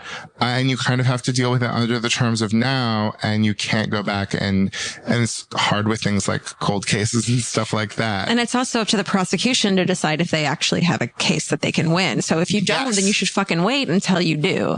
Which is why they don't try a lot of non-body. But like, it's one of your rights, right? Except for the fact that you've got the speedy trial. But the thing is speedy trial only starts once they arrest you. Yeah. And they don't arrest someone until you. Yeah. And the thing that's interesting is like, we knew she was dead in 1967, but if we get information that says, oh, so-and-so did it in 2016, then you can go and get that guy. It's not like statute of limitations has told because, wait, has it? I don't know. I get it. It's murder. Yeah. Not if it's right. Yeah. Never for murder. Yeah. Never for murder. Yeah. But yeah, so like you just kind of have to wait until you have enough stuff that is a case. Yeah. Fuck, man. Yeah. Fuck. Wow. Funny. No, this is horrifying. I've forgotten so much about this stuff. Hi, you were amazing. Welcome to our world. I'm sorry for all of your listeners. You're like, great. Wait, what? There's only 500 lawyers out there that listen to this. Yeah. This is terrible. No, also, all it's of the best. No, it's well, great. no, but also the worst part about this is that I love giggling to myself about Karen calling Winnipeg a province or Manitoba a city. But now you're going to get all of the lawyers writing millions of listeners. Have you seen our fucking listeners? They send us sweet honesty shit. They're going to make a quilt about how I got the law wrong. No, what's going to happen is someone's going to be like a meme of a quilt that says that, and it's adorable and charming, and everyone loves it. No, I think this is so satisfying because basically for a year straight, we've been throwing out what we think and kind of with the intention of like, we'll probably get back around to this and have an answer eventually or whatever. But arguing like, well, this, not arguing with each other, but like saying like, this should be this way. And it's like, well, here's why it's not that way. Right. I like that. And the thing is, after law school, I was just so terrified every time I got behind the wheel of a car. Please let me not kill someone this time. Yes. Now I will be that way too. But the paranoia of like, once you're in the criminal justice system, it is so horrifying and they have the right to take your life away from you that I do, like, however annoying it may seem, I do really believe in all of those little constitutional things that are like, if you don't do it all right, then this person has to go, like this person gets off. And watching the Supreme Court kind of like scrape away at some of those things, like it used to be if anything remotely like unkosher had happened in like searching for something, that evidence was the fruit of the poisonous tree and could never be used. And they've started to be a little bit more, even though you didn't have a warrant for him, it's fine that you got that. And that terrifies me, even though it's finding people who actually are guilty, mostly of drug crimes and stuff like that. I'm just like, I want all of the protections I can have so that the state can't throw me away forever. That's right. That's I think ultimately that's the thing. It's like when we start talking about, because we are talking about cases most of the time, we're talking about cases where we know the person did it. So then when we opine, it's with a passion of, God damn it, these people have their lives taken away by this person who we know is bad because it's been proven somebody else did all the work, and we just get to say, yes, get rid of this person because they got rid of other people, and that sucks. But when we get into those cases where it's a question mark, you still have the same feelings of bad people should pay for ruining other people's lives. Well, it's interesting, Guy, that you think of it from your side of like, of being the person who's prosecuted, where I think of it as being the victim and like all the little things that I'll need to do. Like I have all of my like, day planners from the past like 5 years. So if I ever need to say where I am or what I was doing or like testify for somebody else or, like if I use my credit card, every time I use my credit card at a fucking fucking parking meter, I think, okay, well, this is going to be a trail of where I was that day in case something happens. Yeah. It's well, it goes both ways though, because it also could be a trail of something that proves you were at a parking meter instead of it like. Yeah, I don't think about that. I'm a white fucking female. I don't need to worry as much. Yeah. Yeah. And I mean, it is that situation of like, I'm just not scared of incidental crime in the same way. Somebody might rob me, you know, or like there is random sort of, I'm not the most bashable gay guy. So you know. I feel like you're almost unbashable. Karen, let's not say that. Yeah, that's true. But it is like I think there's maybe like more randomness to the kind of crime and like why somebody might murder me, than for women, you know, like we're always, vulnerable. Yeah. No matter what.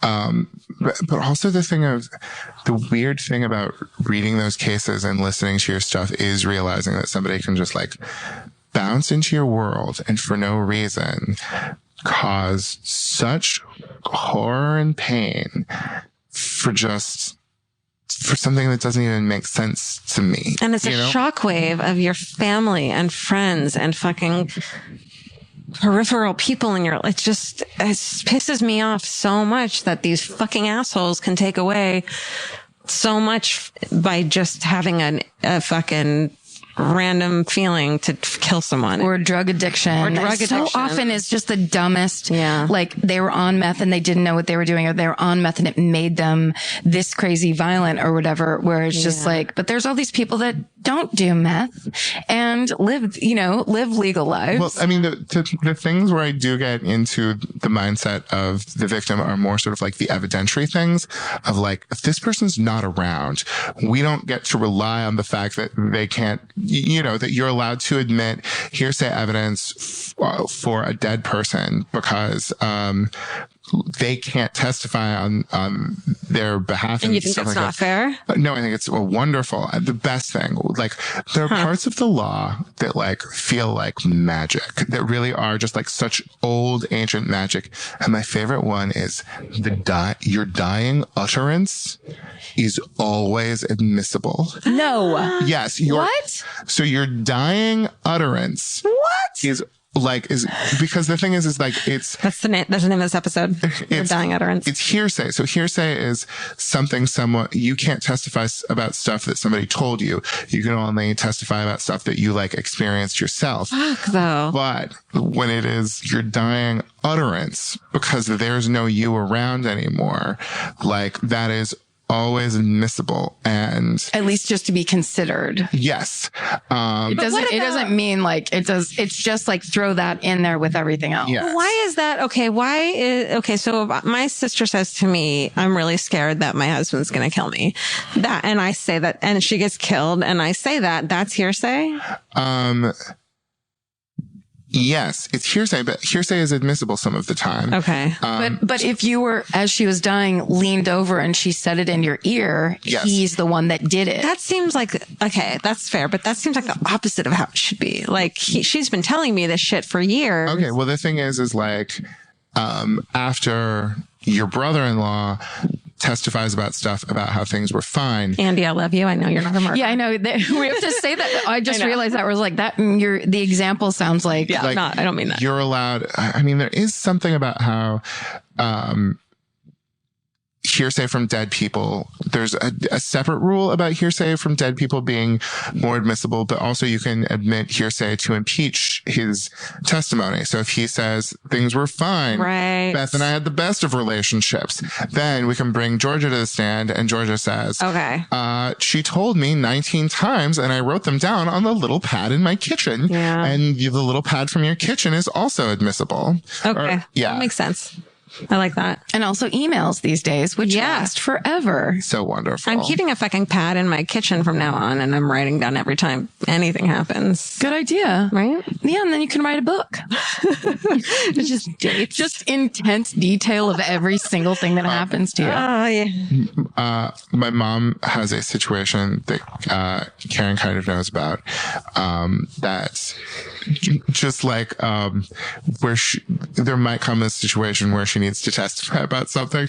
And she's always just like, well, I put it on my pad. She's just got this. I wrote it down, guys. That's all you need. She really does that?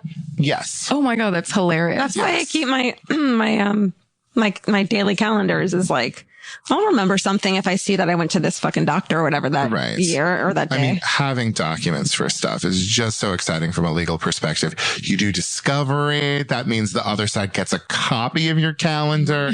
So many copies. Oh, I went to court reporting school for a year. I fucking pretend to know this shit. I would actually say too that in almost like the inverted version of this that I think of is like in my family, there was a ton of death when I was young, and it was a lot of it like surprising and one after the other. And that's when I just decided I'm going to do what I fucking want. Fuck yeah. Because when we talk about the random stuff, or when we talk about being a woman and walking with fear at night or whatever it is, it's this thing where that is the deal of life. That is what being born into this life. That's the situation. It's the same, it's different for different people for different reasons. But in general, we are all constantly at risk. We all have the specter of death hanging over us all the time. It's why some people love true crime. It's why some people love to paint. It's why some people can't stop jogging, whatever the fuck it is. But ultimately, I feel like I had this kind of weird realization as a young child who was like, this fucking sucks, and it could end at any second. Well, the thing of like, it could be somebody with a machete on a bus, or the amount of potassium in your system. Yeah, exactly. So then why not be like, oh, sorry, I meant to tell you I'm totally in love with you. Or why not go do stand-up comedy that you're scared to death of doing, but why not do it because it's the thing in your heart that you want to do? Like, you might as well. This is your one fucking shot. And you can sit there lining up all the things that are the reasons why you should be scared. Or you can go, well, I should be really scared because this whole situation is really scary. So why be scared about the one thing I really want to do? Why not just fucking do it then? 2016. That's 2017. That's 2017, baby. 2017 is how Karen is doing it. And everybody else, if you would like to join me. How long have we been talking? 8 hours? So long. Should we each do one murder from our cards? Our true crime cards? Yes. Draw a murder like it's tarot cards. All right. I have a stack of these true crime playing cards that Stephen Ray Morris gave us last week. We're each going to draw one. Okay. And we're going to read about it. And it's just like playing cards and it's murder. Oh shit, you guys. All right. I'm going to do one too. Oh my God. Oh my God. Okay. Who wants to go first? Karen, you sound excited. Should go last? Guy seems disheartened. Guy, do you want to re-choose? Hold on. I think this might be what, no, hold on. What I said last. No, it's the McNaughton rules. Oh. Shut up. I fucking just pulled the card. That's crazy. Okay, let me read this. The McNaughton rules. We'll double check your work. In 1843, Daniel McNaughton, a Glasgow woodworker, shot the secretary to the British Prime Minister. That's, guys, I have tingly tingles right now. 5 packages of these, and this is the one we open, and that's the one you fucking. I wasn't looking. They were upside down. This is not fake. What is happening in life? He had intended to kill the prime minister, but was unclear as to his appearance. At his trial, McNaughton, suffering from delusions of persecution, proclaimed the Tories were out to get him. The jury found him to be insane and not responsible for the magnitude of his crime. He was to be sent to an institution. Concerned parliament members convened a panel of judges to explain this. Their answer forms the McNaughton rules, which are this. Jurors are to be informed that the accused is presumed to be sane, as he or she is presumed to be innocent. To establish a defense on the basis of insanity, the accused must be disturbed enough to not know the nature and quality of what he or she did, or if knowing it, to know it was wrong. Further, if the accused labors under partial delusion only, he or she must be considered in the sane situation as to responsibility. as if the facts with respect to the delusion were real. These British rules, commonly called the insanity defense, have been adopted in America and Canada and have been tested hundreds of times since their inception. In the cases of serial killers such as Ted Bundy, Edward Gein, I like when they call him Edward, Kenneth Bianchi, and Jeffrey Dahmer, the atrocities committed have led defense lawyers to attempt to prove insanity. While this strategy was successful in the case of the obviously dysfunctional Gein, most such defenses prove futile because the sociopathic personality, while deviant in its desires, is often not out of touch with reality, and jurors usually decide that a killer functional enough to hide his or her crimes can be presumed to be aware of wrongdoing. And I would just like to say that these are true crime series. This is from True Crime Series 4, Serial Killers and Mass Murderers by Valerie Jones and Peggy Collier. Ladies. And the art is by Paul Lee, Eclipse Enterprises, just in case anybody wants to. It's in Forestville, which is right by Petaluma. Who is Ed Gein again?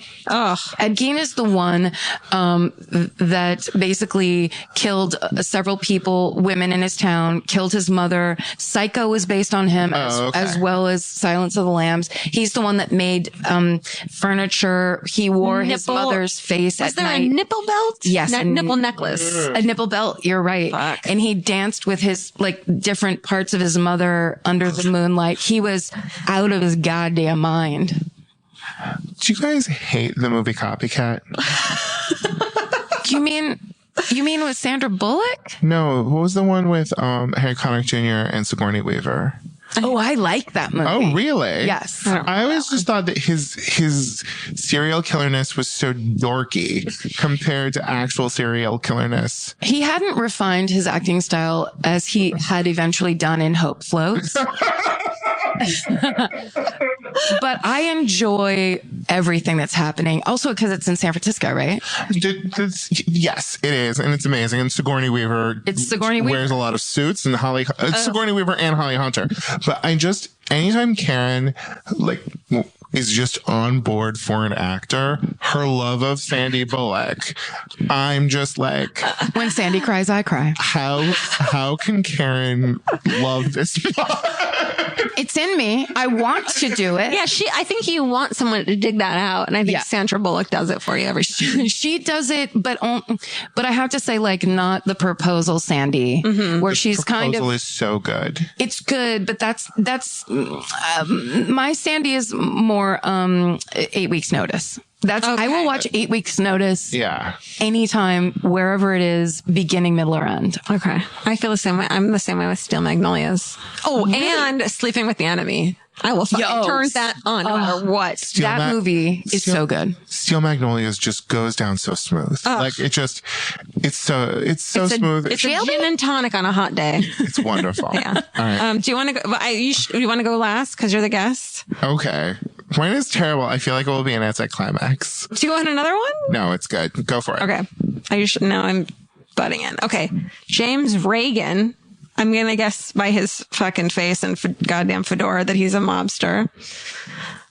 He was born in 1881, began his crime career as a slugger for the Chicago Tribune during news circulation wars of the 1920s. That sounds boring. In 1940, his Continental Press, this is so boring. Oh, God. Oh my God, it's about wire service and bookies. And there's some people listening that are like, oh my God, finally. I think wire service crime. Okay. If the Chicago mob owned Continental Press, they control illegal bookmaking.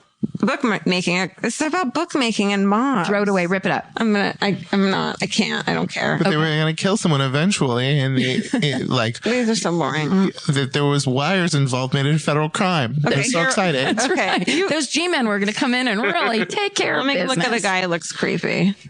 Okay, here we go. Okay. Richard Tingler Jr. Yes. Yeah, and it's like a really creepy drawing of an alien trying to look like a man. He looks like he has plucked his eyebrows without using a mirror. Totally does. Richard Tingler Jr. was an illegitimate child born in 1940. Not his fault. I just want to go ahead and point that out. That's right. His mother often taunted him for his, quote, sinful birth and beat him. What a fucking cunt. I mean, she started it. I'm sorry. She totally started it. He escaped home by enlisting in the Air Force in 1959. While stationed in Alaska, he went AWOL with a friend and was arrested for burglary. In February 1961, he was released in Chillicothe, Ohio. 6 months later, he was arrested on 13 counts of breaking and entering, sentenced to 1 to 15 years in state prison, and was paroled in August 64. He broke parole with more burglaries and returned to prison. On September 16th of that year, 4 bodies, 3 male, were found shot to death in a Cleveland park. 1 month later, he robbed a dairy bar in Columbus. What's a dairy bar? It's just like people go there to drink milk. Just take shots of milk. Just drink milk and give me another. Play pool. He strangled the manager into unconsciousness and shot 2 teenage workers. Identified by the manager, he was indicted on 6 counts of murder and became one of the FBI's most wanted in November 68. Using the alias Don Williams, Tingler secured work at an Oklahoma farm. March 30th, 69, his photograph was broadcast in an episode of The FBI. Oh my God. Can we get fucking... There was a show called The FBI in 1969, which we fucking need. We need it. What? How is no one... Put it on the list. Video historians. Come on. Let us have it. Put it on Museum of Amazon. Television and Radio. That's what I was just going to say. We can go to the Museum of Television and Radio and watch it. Okay. Okay. Is this like... I don't know what that is. Is it like... It's in Beverly Hills. Microfiche? Exactly. But with video. He vanishes in April. He's shot and shoots and robs a middle-aged man, then goes home to the farm. Erratic behavior attracted the attention. Blah, blah, blah. FBI agents arrested Tingler in May, extradited to face charges in Ohio, was convicted of murder and sentenced to die. His sentence was commuted to life imprisonment when the death penalty was overturned. Tingler. Kind of boring. I just wanted more insight. Like, his parents were unmarried is the only thing we got for why he did all of this. Well, and also just you shoot 4 people. Like, what was that situation? I feel like they make him seem diabolical, and really he's just a fucking like drifter who just like who has no emotional attachment to people. It's not that like. But do we know that? Like, what was that 4-person murder? Yeah, it doesn't sound like he's got.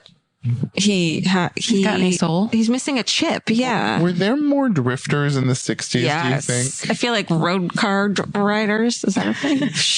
You mean hippies? I feel like half the hippies were hippie. I feel like half the hippies were just people who are like, fucking great. I get to do this and fuck hot hippie girls. Awesome. Yeah. Hot runaways. That's very true. I think so. I mean, called Charles Manson. Poor 70s runaways. Like, it is. You stupid idiot. This show is such a beautiful tribute to runaways because I forget that they exist. And then it feels like every other episode, there's a 14-year-old girl who decides to strike out on her own. She either decides to strike on her own or the cops go, oh, no, she ran away, but she'll come back. Yeah. It's that old story. They make hippies seem like such free spirits. And it's really just like kids from like small towns who are like, I want to go do a thing. And they're like, oh, shit. Yes. And then have to do terrible things to get money and survive. And they're like, I made a fucking huge mistake. And those like videos of them like dancing and having fun. It's like, no, you're having a terrible trip around a bunch of sober people. I feel like the core difference between hippies and hipsters was a graphic design degree from a decent school that allows you to like have that studio apartment in San Francisco or, Oakland or extended Brooklyn. Yeah. Where you can be fine. Yeah. The difference is whether or not you choose to be in the park. Right. Are you sleeping in the park or did you just walk down to the park to get high? Right. Karen, let me tell you the most beautiful San Francisco story I have. Can you tell me too, Guy? I was in yes. Stephen, close your ears. Please include Georgia. Okay. So I went to the bathroom at the McDonald's that like abuts Golden Gate Park. Oh, that's where the amoeba is. Yes, exactly. That's gross. Do you have Bay Area origins? Yes, I lived there for a while. Oh, okay. So I walked into the bathroom and there was the most adorable twink covered in tracks, covered in IV drug use tracks, who was shaving like the barely there beard that he had because he was an adorable twink. What year? With 90. Oh, Stan, you said enough. Yeah, really. 8 or like 2002. Oh, honey. And with a disposable razor. And then as he finished, he offered it to me. No! He was like, do you want to shave? And I was like, oh, honey, baby. No, I'm good. And it was like that's San Francisco. Like that is San Francisco. So, especially in the late 90s. Yes, it was very. You can't share razors. No. Who told you? Not a thing. Okay. I want to keep talking about fucking San Francisco in the 90s, but that's another episode. Should I read Lu Gong? That's for the end of 2017. Yeah, that's right. Were we doing a whole San Francisco episode? Maybe. Of just terrible stories of, Yes. What a bummer it was. Me stealing toilet paper from bars. Just a dark time. Me going to Berkeley and being scared to go into the city. The core question of my first years of stand-up were, do I have $3.75 to get to the city? Oh my God. Yes. All right. Lu Gong was born in 1963 in Beijing, China, one of 3 children. His father was a clerk and his mother was a doctor. Good for them. Feminism. That's right. A That's timid not child, common. his math skills blossomed in junior high and he won academic awards and eventual admission to Beijing University.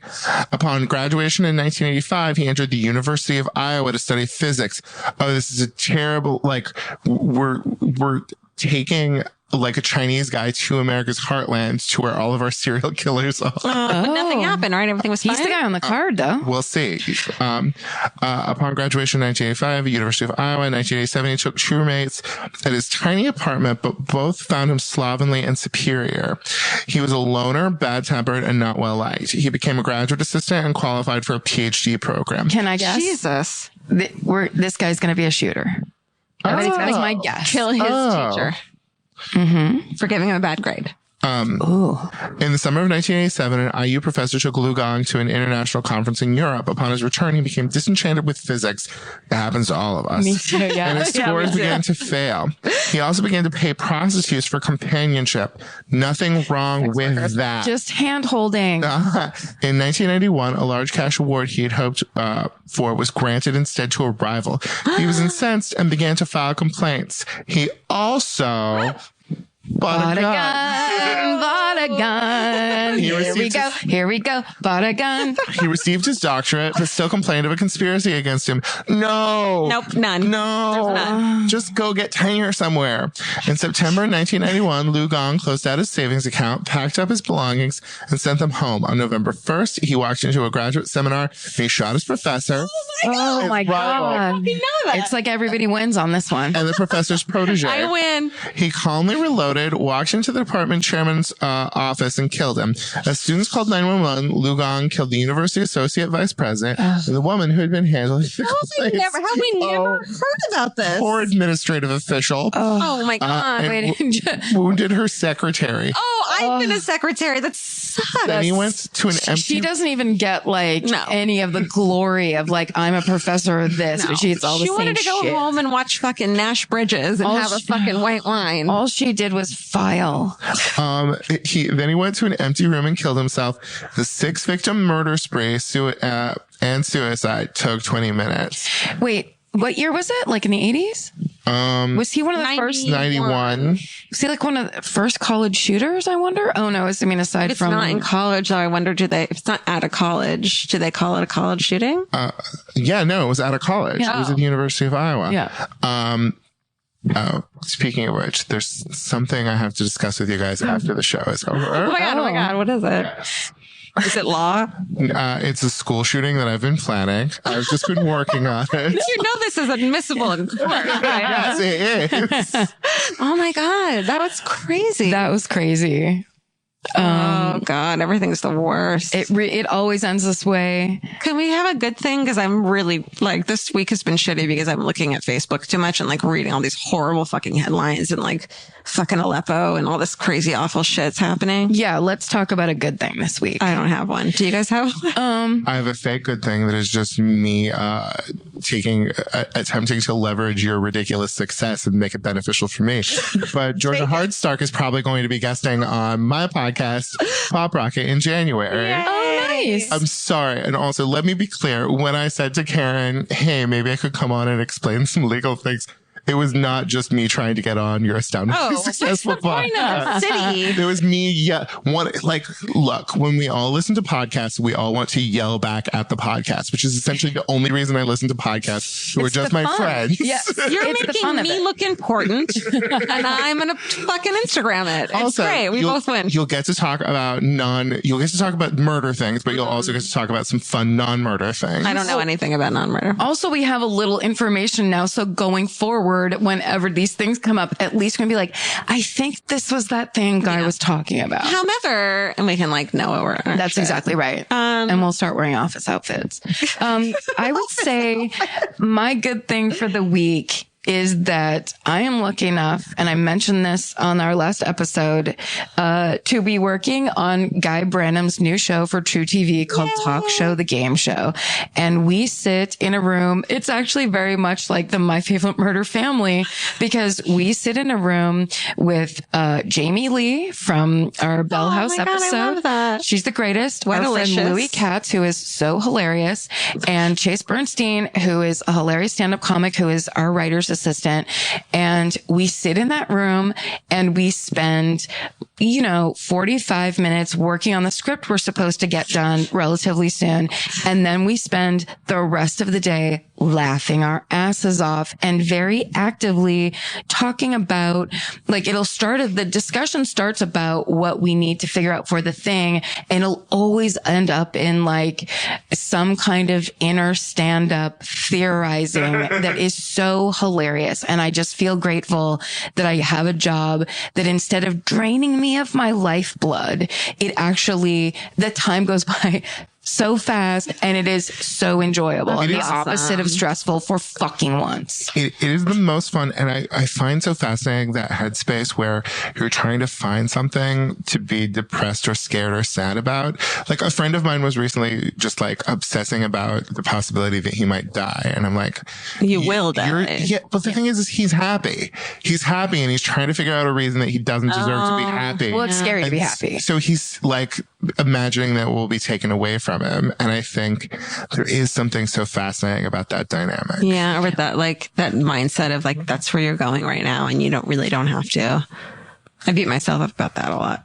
Oh, it's hard. It's hard. Well, and also, the good thing that we have is that we're all full of sparkling wine, which is the most fun. Not me. I'm the opposite of full of sparkling wine. But also the thing is, Guy keeps talking about where he'll talk about in preparation for when it all goes bad. You keep bringing that up to me, and it's so hilarious to me, where it's we almost don't even have time for this all to go bad. It's going to be done so quickly. Yeah. But I think a basic degree of paranoia is something the lovely thing about LA is you've seen so many untalented people get amazing opportunities it's so weird. I don't know if I've ever told you this, but I just think the most hilarious thing is that the most negative person on the planet, Karen Kilgariff, who will scoff at anyone's sort of little project, that her second podcast is a rousing success. It goes against her personality, is what you're saying? Yes, it completely goes against her personality. Karen Kilgariff is a person whose deepest soul is going, a second podcast. I love it. I tried not to start it, but I was so persistent. We really just had to make it happen. This was delightful. Yeah. Thank you so much. Thanks so much for letting me cross over into the world of My Favorite Murder, because at 50 episodes, or how many episodes is it? This will be 49, I think. Yeah. It's been beautiful being taken through those 100 stories. And it's very fun to get to cross over and get to play with you guys. Well, we always say how nice it is when people we like the podcast. Yeah, that's so that's exciting. Really cool. And if you guys haven't already, please listen to the podcast Pop Rocket. It is so awesome. They talk about pop culture stuff, but it's a It's a discussion as panel. ill-informed as this. No, it's not though. It feels like it's very, it felt very produced to me when I was on it, where I was almost a little bit like, I don't know if I have the right answer. And you're just like, I'm asking you your opinion. It's like everybody felt very, they had big opinions about things. So I was like, I don't know if I have opinions. You just gotta get loud and get sparkly wine. That's right. I can't. I know. Yeah, thank you. Thanks to Stephen Ray Morris of the Percast for being our amazing audio engineer. Yes, thank He's you, who I'm Steven. thankful for this week, because when I go out of town, which is a fucking anxiety-ridden thing for me, because I hate leaving the cats, the fact that he now takes care of them like fills my heart with joy because they love him, and that it makes it less anxious for me to go away. That's awesome. You got one. Yeah. Yeah. Yes. Very good. You got, I don't know, go to my favorite murder and do stuff. Yeah, go on. Oh my God, there's games and puzzles. And you can join the raffle. It's going to be so awesome. Thanks you guys for listening. Happy New Year. Happy New Year. Thank you for being here with us all through 2016. Yeah. We've had a great time. 2017, we're going to fucking pepper spray. It's gonna be It's a great. good thing. Yeah, I mean, in a good way. It's not a positive. Like, we're going to fucking kick it. We're going to kick it. You know what I mean? Like, we're going to fucking pepper spray it. Okay. Let's We're gonna assault we're gonna- 2017. We're going to make it our bitch. We're going to take keys between the knuckles Right. to 2017. Exactly. 2017's bold. Thank All right. you guys. Stay sexy. And don't get murdered. Bye. Elvis, you want a cookie? Want a cookie? There we go. You guys actually do that? I always assumed there was just like one track of it. It was used every time. Why do you think he sits out here? Because he fucking knows what's going to happen. He comes over here and he knows. If audiobooks are your thing, or if you've been meaning to listen to more of them, you should check out a podcast called Earsay, the Audible and iHeart Audiobook Club, hosted by Cal Penn. Each episode spotlights standout audiobooks on Audible across all kinds of genres: sci-fi, comedy, romance, thrillers, and more, with Cal talking to guests who help break down what makes each story worth listening to. It's a fun, easy way to discover your next great audiobook. Check out Earsay on the iHeartRadio app, Apple Podcasts, or wherever you get your podcasts. Goodbye. The best time to think about home security is before you need it. That's exactly why there's Simply Safe. Traditional home security only alerts you after a break-in has already happened, and that's too late. Simply Safe is changing that. Simply Safe's US-based live agents identify threats on your property and help deter them so intruders never get to your house. The system is customizable so you can build one that fits your home and your specific needs. The 24/7 professional monitoring is effective and affordable and won't lock you into a long-term contract. I think that's what's so scary for so many people is that long-term contract. And like, whatever turns out you don't like it or need it, but they don't have that because they know you'll like it and you'll know that you need it and feel so much safer when you have it. Like at this point in my life, I would never go without a security system on my house. I just feel safer with actually having Simply Safe around. There's a whole staff at Simply Safe that's waiting to talk to you and help you out. Right now, you can get 50% off your new system by visiting simplysafe.com/MFM. That's half off at simplysafe.com/MFM. There's no safe like Simply Safe. Goodbye. Vacation planning should feel like a breeze, not a deep dive into countless travel sites searching for the best deal. With Cheap Caribbean's Budget Beach Finder, you can search every destination and every date all in one search. You'll save time and money with the Budget Beach Finder. Say goodbye to endless scrolling and tab hopping and hello to Budget Beach Bliss at your fingertips. Go to cheapcaribbean.com to try out the Budget Beach Finder and see just how stress-free vacation planning should be. Goodbye.